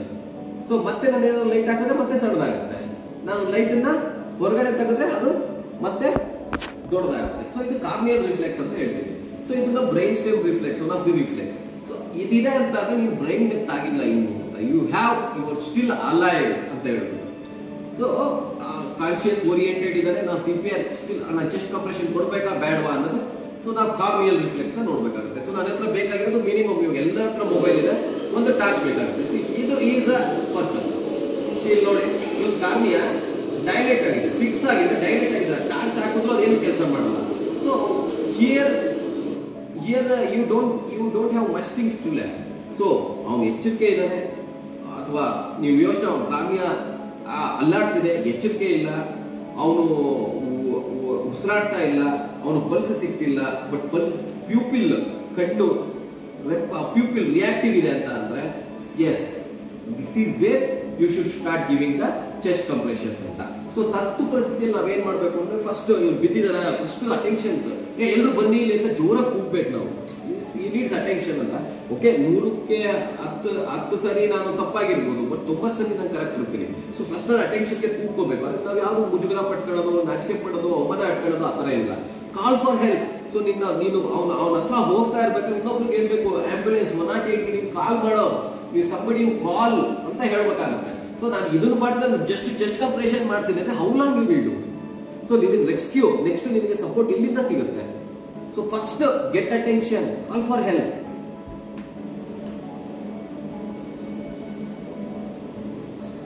ಅದಾದ್ಮೇಲೆ ಈಗ ಪಾಯ್ಸನ್, ಅವ್ನು ವಿಷ ಕುಡಿದಿದ್ದಾನೆ ಅನ್ಕೊಳ್ಳಿ, ಅವನಿಗೆ ಸಾಧ್ಯವಾದಷ್ಟು ನೀವು ರಿಯಶ್ಯೂರ್ ಮಾಡಿ, ಯಾಕೆ ಕುಡಿದ್ಯಾ, ಅವನಿಗೆ ಏನು ಕುಡಿಬೇಕಾಗಿತ್ತು, ಫಸ್ಟ್ ಅವನ ಹತ್ರ ಇನ್ಫಾರ್ಮೇಶನ್ ತಗೊಳ್ಳಿ, ಯಾವ ವಿಷ ಕುಡಿದಿದ್ದಾನೆ ಅವನು ಅಂತ. ನೀವು ಡಾಕ್ಟರ್ಗೆ ವಾಟ್ಸ್ಆಪ್ ಮಾಡಿ, ಸರ್ ಇಂಥ ವಿಷ ಕುಡಿದಿದ್ದಾನೆ, ಹೌ ಇಸ್ ಇಟ್, ನಂತರ ನೆಕ್ಸ್ಟ್ ಹಾಸ್ಪಿಟಲ್ಗೆ ಹೋಗಿ ಅರ್ಧ ಗಂಟೆ ಹಿಡಿಯುತ್ತಾ, 20 ಗಂಟೆ ಇದ್ದಿದ್ಯಾ, 108 ಇದೆ, ನನಗೆ ಇಲ್ಲಿ ಬರೋಕ್ಕೆ ಟೈಮ್ ಎಲ್ಲಿ ತಗೊಳುತ್ತೆ, ಯಾವ್ದಾದ್ರು ಕಾರ್ ಸಿಗುತ್ತಾ ನನಗೆ. ಸೊ ಅದನ್ನ ನೋಡ್ಬೋದು. ಅವನೇನಾದ್ರು ವಾಮಿಟಿಂಗ್ ಮಾಡ್ಕೊಳ್ಳೋಕೆ ಇಚ್ಛೆ ಮಾಡ್ತಿದ್ದಾನ, ಜಸ್ಟ್ ಅವ್ನಿಗೆ ಉಪ್ಪು ನೀರು ಸ್ವಲ್ಪ ಒಂದು ಗ್ಲಾಸ್ ಜಾಸ್ತಿ ಉಪ್ಪು ನೀರು ಹಾಕಿ ಕುಡಿಸಿ ಅವ್ನ ಅಟ್ಲೀಸ್ಟ್ ವಾಮಿಟಿಂಗ್ ಮಾಡ್ಸಕ್ಕೆ ಟ್ರೈ ಮಾಡೋಣ. ಅದೇ ಅವನೇನೋ ಕೆರೋಸಿನ್ ಪೆಟ್ರೋಲಿಯಮ್ ಕುಡಿದಿದ್ರೆ ಅವನಿಗೆ ನಾವು ವಾಮಿಟಿಂಗ್ ಮಾಡ್ಸಕ್ ಬರಲ್ಲ, ಅಲ್ಲಿ ಅದು ಪಲ್ಮರಿ ಎಡಿಮಾಗ್ ಹೋಗೋ ಚಾನ್ಸ್ ಇರುತ್ತೆ. ಸೊ ಪಾಯ್ಸನಿಂಗ್ ಅಲ್ಲಿ ಅಥವಾ ಏನಂತಾರೆ ಪೆಟ್ರೋಲಿಯಂ ಪ್ರಾಡಕ್ಟ್ ಪಾಯ್ಸನಿಂಗ್ ಅಲ್ಲಿ ಗ್ಯಾಸ್ಟ್ರಿಕ್ ಲಾವಾಜ್ ಸ್ಕೋಪ್ ಬರಲ್ಲ, ಅಂದ್ರೆ ನಾವು ಹೊಟ್ಟೆನ ತೊಳಿಬೇಕು ಅನ್ನೋ ಸ್ಕೋಪ್ ಬರಲ್ಲ. ಬೇರೆ ಪಾಯ್ಸನಿಂಗ್ ಅಲ್ಲಿ ಯಾವ ಪಾಯ್ಸನ್ ಅದು, ಅದನ್ನ ತೊಳಿಬೇಕಾ, ಅವ್ನ ವಾಸನೆ ಯಾವ ತರ ಇದೆ, ಅವ್ನ ಕಾನ್ಶಿಯಸ್ ಇದನ್ನ, ಅವ್ನ ಪಲ್ಸ್ ಎಷ್ಟು ಸತಿ ಹೊಡ್ಕೊಂತಿದೆ. ಸೊ ಬೇಸಿಕಲಿ ಕಂಟಾಮಿನೇಷನ್, ನನ್ನ ದೇಹದಲ್ಲಿ ಏನಾದ್ರು ಔಷಧಿ ಇದೆ ಸುತ್ತಮುತ್ತ ಮೈ ಮೇಲೆ, ಅದನ್ನ ಫಸ್ಟ್ ಕ್ಲೀನ್ ಮಾಡಬೇಕು. ಸಾಧ್ಯವಾದಷ್ಟು ಅವನ ಹತ್ರ ವಾಂತಿ ಮಾಡಿಸ್ಲಿಕ್ಕೆ ಟ್ರೈ ಮಾಡಬೇಕು, ನಾವು ವಾಕರಿಸೆ ಬರ್ಸಕ್ಕೆ ಟ್ರೈ ಮಾಡಬೇಕು. ಮತ್ತೆ ನಾನು ನೆಕ್ಸ್ಟ್ ಹೆಲ್ತ್ ಕೇರ್ ಪ್ರೊಫೆಷನಲ್ ಹತ್ರ ಕರ್ಕೊಂಡು ಹೋಗ್ಬೇಕಾಗುತ್ತೆ. ಸ್ನೇಕ್ ಬೈಟ್ ಹಾವು ಕಚ್ಚಿದೆ ಅಂದ್ಕೊಳ್ಳಿ, ತಣ್ಣಗಿರೋ ಮರ ಏನಾಗಲ್ಲ, ಎಮರ್ಜೆನ್ಸಿ ಸರ್ವಿಸಸ್ ನ ಕಾಲ್ ಮಾಡು, ಆಮೇಲೆ ಬ್ಯಾಂಡೇಜ್ ಕಟ್ಟಿ, ಎಲ್ಲಿ ಹಾವು ಕಚ್ಚಿರುತ್ತಲ್ಲ ಅದನ್ನ ಫಸ್ಟ್ ತೊಳೆದ್ಬಿಟ್ಟು ಅದಕ್ಕಿಂತ ಒಂದು ಅರ್ಧ ಅಡಿ ಮೇಲ್ಗಡೆ ಭಾಗದಲ್ಲಿ ಸ್ವಲ್ಪ ತುಂಬಾ ಟೈಟ್ ಆಗಲ್ಲದೆ ಸ್ವಲ್ಪ ಮಾರ್ಕ್ ಬಿಡಬಾರ್ದು, ಬಟ್ ಟೈಟ್ ಆಗಿ ಇರ್ಬೇಕು. ಆ ತರ ಒಂದು ನಾವು ಕಟ್ಟಬೇಕಾಗತ್ತೆ. ಅಕಸ್ಮಾತ್ ಅದಕ್ಕೆ ಏನಾದ್ರು ತುಂಬಾ ಏನಾದ್ರು ಆ ಕೈ ಸಪೋರ್ಟ್ ಇಲ್ಲ ಅಂತಂದ್ರೆ ಒಂದು ತಡಕೆ, ಒಂದು ಏನಂತ ಹೇಳ್ತೀವಿ, ಸ್ಲ್ಯಾಬ್ ಅಂತ ಹೇಳ್ತೀವಿ, ಅದನ್ನ ಒಂದು ಕಟ್ಟಿಗೆ ಹಾಕ್ಬಿಟ್ಟು ಕಟ್ಟಬೇಕಾಗತ್ತೆ. ಕಟ್ಟಬೇಕು ನಾವು ನೆಕ್ಸ್ಟ್ ಡಾಕ್ಟರ್ ಹತ್ರ ಹೋಗ್ಬೇಕಾಗತ್ತೆ. ಸಾಧ್ಯವಾದ ಯಾವ ತರ ಹಾವು ಅಂತ ನಾವು ತಿಳ್ಕೊಳ್ಳೋದಕ್ಕೆ ಪ್ರಯತ್ನ ಮಾಡ್ಬೇಕಾಗತ್ತೆ. ಸೊ ಇದಾದ್ಮೇಲೆ ಪಿಟ್ಸ್ ಬಂದಿದೆ ಅಂತ ಹೇಳಿ ನಮ್ಗೆ, ಪಿಟ್ಸ್ ಅಂತ ಸಡನ್ನಾಗಿ ಬಂದ್ಬಿಡ್ತಾರೆ. ಫಸ್ಟ್ ಯು ಕ್ಲಿಯರ್ ಇಟ್, ಅವ್ರು ಸುತ್ತಮುತ್ತ ಇರೋದನ್ನೆಲ್ಲ ಕ್ಲಿಯರ್ ಮಾಡಿ, ನಾವೇ ಕಟ್ಕೊಂತಿದಾರ ನೋಡ್ರಿ, ಅದು ಪಿಟ್ಸ್ ನಿಲ್ಲುತ್ತೆ. ನಿಂತ ಮೇಲೆ ಫಸ್ಟ್ ಆಫ್ ಆಲ್ ಬಾಯಿಗೆಲ್ಲ ಕ್ಲೀನ್ ಮಾಡಿ ಮತ್ತೆ ಅವ್ನಿಗೇನೋ ಕೀ ಕೊಡ್ತೀರಾ ಅಥವಾ ಕಪ್ಪಳದೇನೋ ದುಡ್ಡು ಕೊಡ್ತೀರಾ, ಅದು ನಿಮ್ ನಂಬಿಕೆ, ಬಟ್ ಅವಶ್ಯಕತೆ ಇಲ್ಲ. ಯಾವುದೇ ಕನ್ವಲ್ಷನ್ಸ್ ಅಲ್ಲ, ಇದು abnormal electrical activity in the brain. ಅವನಿಗೆ ಅದು ಕನ್ವಲ್ಷನ್ ಬರುತ್ತೆ, ಬಂದಾದ್ಮೇಲೆ ಅವ್ನು ನಿಂತಾದ್ಮೇಲೆ ಅವನು ಆರಾಗಿ ಹೋಗ್ತಾನೆ. ಸ್ವಲ್ಪ ಹೊತ್ತು ರೆಸ್ಟ್ ತಗೋಬೇಕಾದ್ರೆ ಫಸ್ಟ್ ಅವನ ಬಾಯಿ ಎಂಚಲು ಅವೆಲ್ಲ ಆಸ್ಪಿರೇಟ್ ಆಗಿ, ಒಂದೊಂದ್ಸತಿ ಅಲ್ಲಿ ಮುರಿದೋಗ್ಬಿಟ್ಟಿರ್ತವೆ, ಅವು ಆಸ್ಪಿರೇಟ್ ಆಗಿದ್ರೆ ಪಕ್ಕ ಕೈ ಕಾಲು ಅವನು ಬಿದ್ದಿದ್ದಾಗ ಗಾಯ ಆಗಿದ್ಯಾ ಅವನು ಸತ್ತ ಕ್ಲಿಯರ್ ಮಾಡಿ ಆಂಬ್ಯುಲೆನ್ಸ್ ನ ಕಾಲ್ ಮಾಡಿ. This is what you can do maximum. Stroke ಅಂದ್ರೆ ಏನು, ಸಡನ್ ಆಗಿ ಒಂದ್ ಸೈಡ್ ವೀಕ್ನೆಸ್ ಆಗುತ್ತೆ, ಅಥವಾ ತಲೆನೋವು ಬರ್ಬೋದು, ಒಂದ್ ಸೈಡ್ ಕೈ ಎತ್ತಕ್ಕಾಗಲ್ಲ, ಕಾಲು ಎತ್ತಕ್ಕಾಗಲ್ಲ, ಒಂಥರ ವೀಕ್ನೆಸ್ ಅನ್ಸುತ್ತೆ. ಅವನು ವೀಕ್ನೆಸ್ ಅಂತ ಅಂದಾಗ ಏನಾಗುತ್ತೆ ಅಂದ್ರೆ ಮೆದುಳಿನ ಯಾವ್ದಾದ್ರೂ ಒಂದು ರಕ್ತನಾಳ ಬ್ಲಾಕ್ ಆಗಿರ್ಬೋದು, ಇಲ್ಲ ಅಲ್ಲಿ ಬ್ಲೀಡಿಂಗ್ ಆಗಿರ್ಬೋದು. ಸೊ ಇಲ್ಲಿ ನನಗಿರೋ ಟೈಮು 1 hour. ಇವಾಗಲೂ what most of the hospitals in India we will follow with thrombus, ಅಂದ್ರೆ ಸಿಟಿ ಮಾಡ್ತೀವಿ, ಸಿಟಿನಲ್ಲಿ ಬ್ಲೀಡಿಂಗು ಕಾಣ್ತಿಲ್ಲ, ಇನ್ಫಾಕ್ಟು ಕಾಣ್ತಿಲ್ಲ, ನಾವು ಅವಾಗ ಅಟ್ಲೀಸ್ಟ್ ಇನೆಕ್ಟಿವ್ ಪ್ಲೇಸ್ ನ ಕೊಡಬೇಕು ಅಂತ ಹೇಳ್ತೀವಿ. ಅಥವಾ ಎಂಬೋಲಿಕ್ ECG ಮಾಡ್ಕೋಬೇಕು, ಏಟ್ರಿಲ್ ಫಿಬ್ರಿಲೇಷನ್ ಏನೂ ಇಲ್ಲ ಅಂತ ಅಂತಿದ್ದಾಗೆ ನಾವು ಥ್ರಾಂಬೋಲೈಸ್ ಮಾಡ್ಬೇಕಾಗುತ್ತೆ. ಸೊ ಯಾವಾಗ ಥ್ರಾಂಬೋಲೈಸ್ ಮಾಡಬೇಕು, within 1 hour is ideal time, golden hour ಅಂತ ಹೇಳ್ತೀವಿ. So when you suspect something, come to doctor. So ನೀವು ಡಾಕ್ಟರ್ ತಲುಪೋದು ಅರ್ಧ ಗಂಟೆಯಲ್ಲಿ ತಲುಪಿದ್ರು ಪಾಪ ಅವನು ಆ stroke ready hospital within ½ hour ಅವ್ರು ಸಿಟಿ ಮಾಡ್ಕೊಂತಾರೆ. ಬ್ಲೀಡ್ ನೆಗೆಟಿವ್ ಅಂತ ತಗೊಂತಾರೆ, ಬ್ಲೀಡ್ ನೆಗೆಟಿವ್ ಇನ್ಫಾಕ್ಟ್ ಸೆಟ್ ಆಗೋದು MRI ನಲ್ಲಿ ಕಾಣುತ್ತೆ, ಬಟ್ ನಿಮ್ಗೆ MRI ಶಿಫ್ಟ್ ಮಾಡ್ಕೊಳಕ್ಕೆ, MRI ಸ್ಟಡಿ ಮಾಡ್ಕೊಳಕ್ಕೆ ನನಗೆ 20 ನಿಮಿಷ ಟೈಮ್ ಹೋಗ್ತದೆ. So I may miss the golden hour. So CT negative, other findings are positive, AF negative, atrial fibrillation negative, you have sudden off-sided weakness, within 1 hour please try to thrombolyse. Tenecteplase, alteplase ಎಲ್ಲ drugs available ಇದೆ. ನೀನು ಎಷ್ಟೋ ದಿನ ಹಿಂಗೆ ಆ ಒಂದು weakness ಅಲ್ಲಿ ಡಿಬಿಲಿಟೇಟ್ ಆಗಿ ಬೀಳೋ ಬದಲು you take that injections, definitely ನಮಗೆ ರಿವೈವಲ್ ಅಂದ್ರೆ ಏನಂತಾರೆ stroke reversal chances are more. But ಏನಾಗುತ್ತೆ ಅಂದ್ರೆ ಜನ ಸರಿ ಇಂಜೆಕ್ಷನ್ ಹಾಕಿದ್ರೆ 100% ಕ್ಯೂರ್ ಆಗುತ್ತಾ? ಇದನ್ನ ಬಿಡಿ. ಏನಾಗ್ಬಿಡುತ್ತೆ, ನೀವು ಮಳೆ ಬೆಳೆ ಹಾಕ್ತೀರಪ್ಪ, 100% ಬೆಳೆ ಬರುತ್ತಂತ ಯಾರಿಗಾನ ಗ್ಯಾರಂಟಿ ಇದೆಯಾ? ನಾವು ಹಾಕ್ತಿವಿ, ಮಳೆ ಬರಬೇಕು, ಅಥವಾ ನಮ್ಗೆ ಮಳೆ ಬರದೆ ಬೋರಾಗೂ ನೀರು ಬರಲಿಲ್ಲ ಅಂತ ಅಂದ್ರೆ ಸೊ ಆ ಸಮಯ ಸಂದರ್ಭ ಪರಿಸ್ಥಿತಿಗಳು. ಸೊ ನಾವೇನಾಗುತ್ತೆ ಅಂದ್ರೆ ನಾವು ಪರಿಸ್ಥಿತಿನ ಅರ್ಥ ಮಾಡ್ಕೋಬೇಕಾಗುತ್ತೆ, ಬೆಸ್ಟ್ ಟ್ರೀಟ್ಮೆಂಟ್ ಕೊಡ್ಬೇಕಾಗುತ್ತೆ. ಅವನ ದೇಹ ಹೆಂಗ್ ಸ್ಪಂದಿಸುತ್ತೋ ಅದು ಅವನ ದೇಹದ ಧರ್ಮ ಮತ್ತೆ ಅವನ ಕರ್ಮ. ಚಿಕಿತ್ಸೆ ಕೊಡಬೇಕಾಗಿರೋದು ನಮ್ಮ ಧರ್ಮ. ಸೊ ಸ್ಟ್ರೋಕ್ ಅಲ್ಲಿ within 1 hour if you reach out, definitely we can do wonders. more than 6 hours major vessel ಏನಾದ್ರು ಇನ್ಫಾಕ್ಟ್ ಆಗಿತ್ತು ಅಥವಾ ಮೇಜರ್ ಬ್ಲಾಕ್ ಆಗಿತ್ತು ಅಂದ್ಕೊಳ್ಳಿ, ಹಾಗೆ ನಾವು ಏನಾಗುತ್ತೆ ಅಂದ್ರೆ ಆ ಭಾಗದ ಬ್ರೈನ್ ಸತ್ತೋಗುತ್ತೆ. ಪಕ್ಕದಲ್ಲಿರೋ ನರತಂತುಗಳು, ನರಕೋಶಗಳು ಈ ಸತ್ತೋಗಿರೋಗಳ ಜವಾಬ್ದಾರಿನ ಅರ್ಥಕೊಂಡು ಅವು ಕಲಿಬೇಕು, ಎಕ್ಸರ್ಸೈಸ್ ಮಾಡಬೇಕು. ಸೊ ಅವನಿಗೆ ರಿಕವರಿಗೆ it will take years together, ಮತ್ತೆ ಅವನು ಮಂತ್ಸ್ ಟುಗೆದರ್. ಅವಾಗ ಡೆಬಿಲಿಟೇಟೆಡ್ ಬೆಟಲ್ ಬಿದ್ದಿರ್ತಾನೆ, ಅವನ್ನ ಕ್ಲೀನ್ ಮಾಡ್ಕೋಬೇಕಾಗುತ್ತೆ, ಅವ್ನು ನೋಡ್ಕೋಬೇಕಾಗುತ್ತೆ, ಕಾಳಜಿ ಮಾಡಬೇಕಾಗುತ್ತೆ. ಸೊ ವೇಟ್, ಸಿ ನಾವು doctors R everywhere. You have CT scan available in at least in 100 kilometers. So within 1 hour, if you have something, reach out your doctor. Either ಅವರು assess ಮಾಡ್ತಾರೆ ಇದು ನಿಜವಾಗ್ಲೂ ಸ್ಟ್ರೋಕ್ ಅಲ್ವಾ ಅಂತ ಅವರು ಡಿಫೈನ್ ಮಾಡ್ಕೊಳಕ್ ಅನುಕೂಲ ಆಗ್ತದೆ. ಸೊ ಅವನು ಉಸಿರಾಡ್ತಿಲ್ಲ, ಅವನ ಹತ್ರ ಪಲ್ಸ್ ಇಲ್ಲ, ಅರ್ಥ ಆಯ್ತಾ ಹೇಳ್ತಾರೋ, ಅವನು ಉಸಿರಾಡ್ತಿಲ್ಲ, ಮತ್ತೆ ನಾನು ಪಲ್ಸ್ ಹುಡುಕ್ತಾ ಇದ್ದೀನಿ, ನನಗೆ ಪಲ್ಸ್ ಸಿಗ್ತಾ ಇಲ್ಲ. ಸೊ ಫಸ್ಟ್ ನೀವೇನ್ ಮಾಡಿ, ಉಸಿರಾಟ ಹೆಂಗೆ ನೋಡೋದು, ಅವನ ಬಾಯಲ್ಲಿ ಬರ್ತಾ ಇದೆಯಲ್ಲ, ಎದೆ ಮೇಲೆ ಕೆಳಗಡೆ ಹೋಗ್ತಿದ್ಯಾ ಇಲ್ಲ. ಸೊ ಕ್ಯಾರೋಟಿಡ್ ಪಲ್ಸ್ ನೋಡೋದಿರ್ಬೋದು, ನಾವು ಇಲ್ಲಿ ಪಲ್ಸ್ ನೋಡ್ತಾರೆ ಕೆಲವರು. ಸೊ ಇದು ನೀವು ಪ್ರಾಕ್ಟೀಸ್ ಮಾಡ್ಬೇಕಾಗತ್ತೆ. ಇದು ನಾವು ಹೇಳ್ತೀವಿ ನೋಡಪ್ಪ, ಇಲ್ಲಿ ಇರ್ತದೆ, ಇಲ್ಲಿ ಹೆಬ್ಬೆರಳಿನ ಮೇಲ್ಭಾಗ ಸ್ನಿಫರ್ಸ್ ಬಾಕ್ಸ್ ಅಂತ ಹೇಳ್ತೀವಿ, ಈ ಜಾಗದಲ್ಲಿ ಇಟ್ಕೊಂಡು ನೋಡಿ, ನಿಮ್ಗೊಂದು ಮೂಮೆಂಟ್ ಕಾಣುತ್ತೆ ಅಗೇನೆಸ್ಟ್ ದ ಬೋನ್. ಆ ಮೂಮೆಂಟ್ ನಾವು ಪಲ್ಸ್ ಅಂತ ಹೇಳ್ತೀವಿ. ಈ ಟೆಂಪರಲ್ ಬೋನ್ ಇಲ್ಲೊಂದು ಇಲ್ಲಿ ಇಟ್ಕೊಂಡು ನೋಡಿ, ಇಲ್ಲೊಂದು ಸ್ವಲ್ಪ ಕಾಣುತ್ತೆ. ಈ ಏನಂತಾರೆ ಕೀಲಿನ ಮೇಲ್ಭಾಗದಲ್ಲಿ ಡಾರ್ಸಾಲಿಸ್ ಪಿಡಿಸ್ ಆರ್ಟರಿ ಕಾಣುತ್ತೆ, ಕ್ಯಾರೋಟಿಡ್ ಕಾಣುತ್ತೆ. ಎದೆ ಮೇಲೆ ಕಿವಿ ಇಟ್ರೆ ಹೃದಯದ ಬಡಿತದ ಸೌಂಡ್ ಕೇಳುತ್ತೆ. ಸೊ ಇವನ್ನ ನೀವು ಫಸ್ಟ್ ಚೆಕ್ ಮಾಡಿ ನಿಮ್ಗೆ whether we are feeling it ಅಂತ ಹೇಳ್ಬಿಟ್ಟು. ಪಲ್ಸ್ ಇಲ್ಲ, ಬ್ರೀದಿಂಗ್ ಇಲ್ಲ, ಪ್ಯೂಪಿಲ್ ರಿಯಾಕ್ಟಿವ್ ಇಲ್ಲ ಅಂತ ಅಂದ್ರೆ we should start pumping the heart.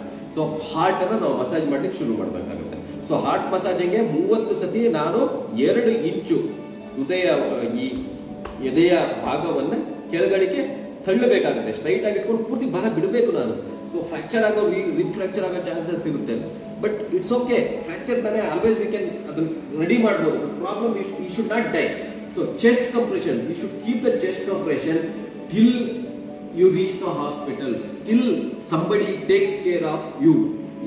If you don't do chest compressions, ನೀ ಸುಮ್ಮನೆ ಕರ್ಕೊಂಡ್ ಬಂದಿದ್ಯಾ ಹಾಸ್ಪಿಟಲ್ಗೆ ಅಂತಂದ್ರೆ there will be time lapse. See, ರಕ್ತ ಹರಿಯೋ ಎಷ್ಟು ದಿನ ಹರಿತಾ ಇರುತ್ತೋ ಅಷ್ಟೊತ್ತು ಅದು ಹೆಪ್ಪುಗಟ್ಟಲ್ಲ. ಬಟ್ ಎಲ್ಲಿ ರಕ್ತ ಸ್ಟ್ಯಾಗ್ನೇಷನ್ ಆಗುತ್ತೆ, ನಿಂತ್ಕೊಂಡ್ಬಿಡುತ್ತೆ, ಸಿ ಇಟ್ ವಿಲ್ ಥ್ರಾಂಬೋಸ್. ಎಲ್ಲ ಕಡೆ ಅದು ರಕ್ತ ಹೆಪ್ಪುಗಟ್ಟಕ್ಕೆ ಶುರು ಮಾಡುತ್ತೆ. ಒಂದ್ಸತಿ ಹೆಪ್ಪುಗಟ್ಟಾದ್ಮೇಲೆ ನಾನು ಏನ್ ಮಾಡಿದ್ರು ಲಿಕ್ವಿಫೈ ಮಾಡೋಕ್ಕಾಗೋದು ಅಥವಾ ಡಿಸೆಮಿನೇಟರಿ ಇಂಟರ್ವೆನ್ಸ್ ಮಲ್ಟಿಪಲ್ ಎಲ್ಲ ಸಿಸ್ಟಮ್ ಇನ್ವಾಲ್ವ್ ಆಗುತ್ತೆ. So my role is to give the chest compressions. Chest compressions ಎಷ್ಟು?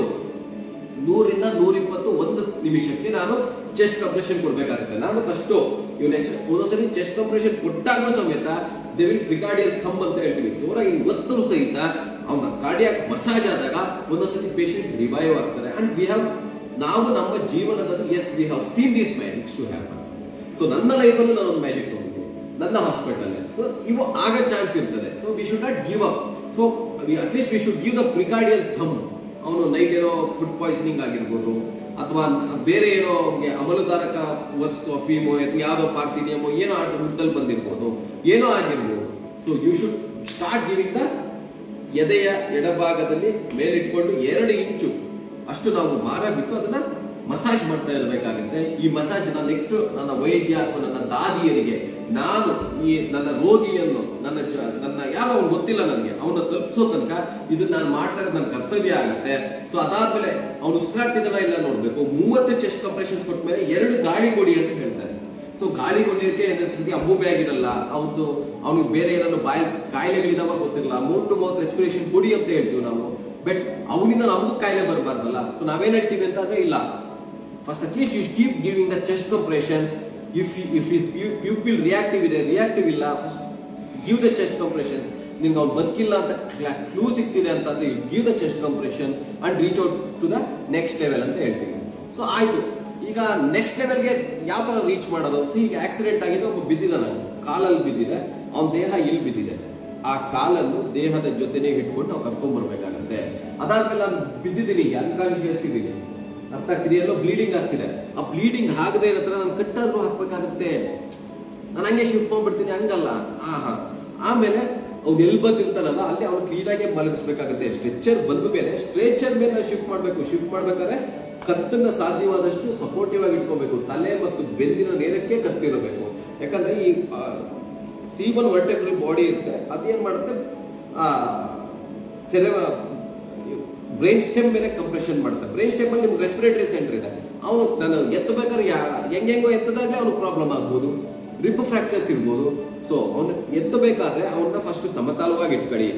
ಅವನ ಎಲ್ಲಾ ಅಂಗಾಂಗಗಳಿಗೂ ಬೇಸಿಕಲಿ ಕೀಲುಗಳ ಕೆಳಗಡೆ ಸಪೋರ್ಟ್ ಕೊಟ್ಟು ಅವನ ನಿಧಾನಕ್ಕೆ ನೀವು ಸ್ಟ್ರೆಚರ್ ಮೇಲೆ ಶಿಫ್ಟ್ ಮಾಡ್ಕೊಳ್ಳಿ. ಸ್ಟ್ರೆಚರ್ ನ ಆಂಬ್ಯುಲೆನ್ಸ್ ಶಿಫ್ಟ್ ಮಾಡ್ಕೊಳ್ಳಿ. ಸೊ ಈ ತರ ಮಾಡ್ಬೇಕಾಗುತ್ತೆ. ಅವ್ನು ಉಸಿರಾಡ್ತಿದ್ದಾನ ಇಲ್ವಾ, ಬ್ಲೀಡಿಂಗ್ ಇದೆ, ಆ ಬ್ಲೀಡಿಂಗ್ ಸ್ಪಾಟ್ ಅನ್ನ ನಾವು ಅಟ್ಲೀಸ್ಟ್ ಕಟ್ಟಬೇಕಾಗುತ್ತೆ. ನಮ್ಮಲ್ಲಿ ಏನ್ ಸಿಗುತ್ತೆ, ನಮ್ಮ ಶರ್ಟ್ ನೇ ಹರಿದು ಬಿಟ್ಟು ಕಟ್ಟೋದು. So we have to stop the bleeding at that moment.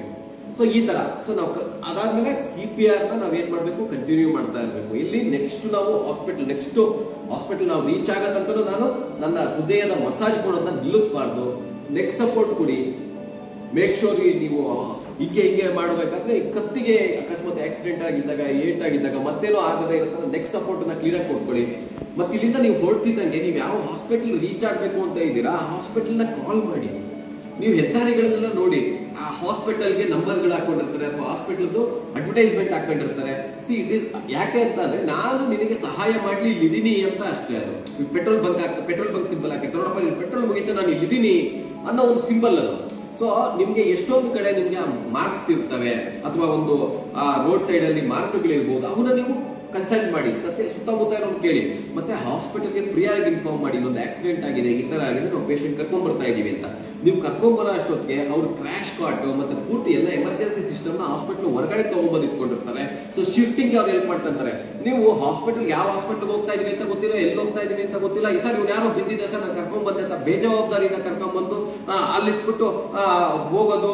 ನನಗೆ ಸಂಬಂಧ ಇಲ್ಲ ಸರ್, ನಾನು ಕರ್ಕೊಂಡ್ ಬಂದಿರೋ ದುಡ್ಡು ನೀವು ಫೋನ್ ಹೇಳ್ಬೇಕಾಗಿತ್ತಾ? ಇಲ್ಲ, this is what you are a human being. ನೀನೊಬ್ಬ ಸಿವಿಲಿಯನ್, ನೀನು ನಾಗರಿಕ, ನಿನಗೆ ಬೇಸಿಕ್ ಕರ್ತವ್ಯ ಇದೆ. ಅದು ಒಬ್ಬ ಪೇಷಂಟ್ ಒಬ್ಬ ಮನುಷ್ಯ ನಿನ್ನ ಸ್ವಜಾತಿಯವ ಬಿದ್ದಿದ್ದಾನ ಅವನು.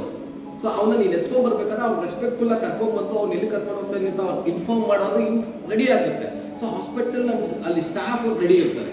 ಅಲ್ಲಿ ಹೋದ್ಮೇಲೆ ಅವ್ರು ಏನ್ ಮಾಡ್ತಾರೆ, ಒಂದು ಕನ್ಸೆಂಟ್ ಫಾರ್ಮ್ ಕೇಳ್ತಾರೆ. You may be related with the patient, you may not be related with the patient.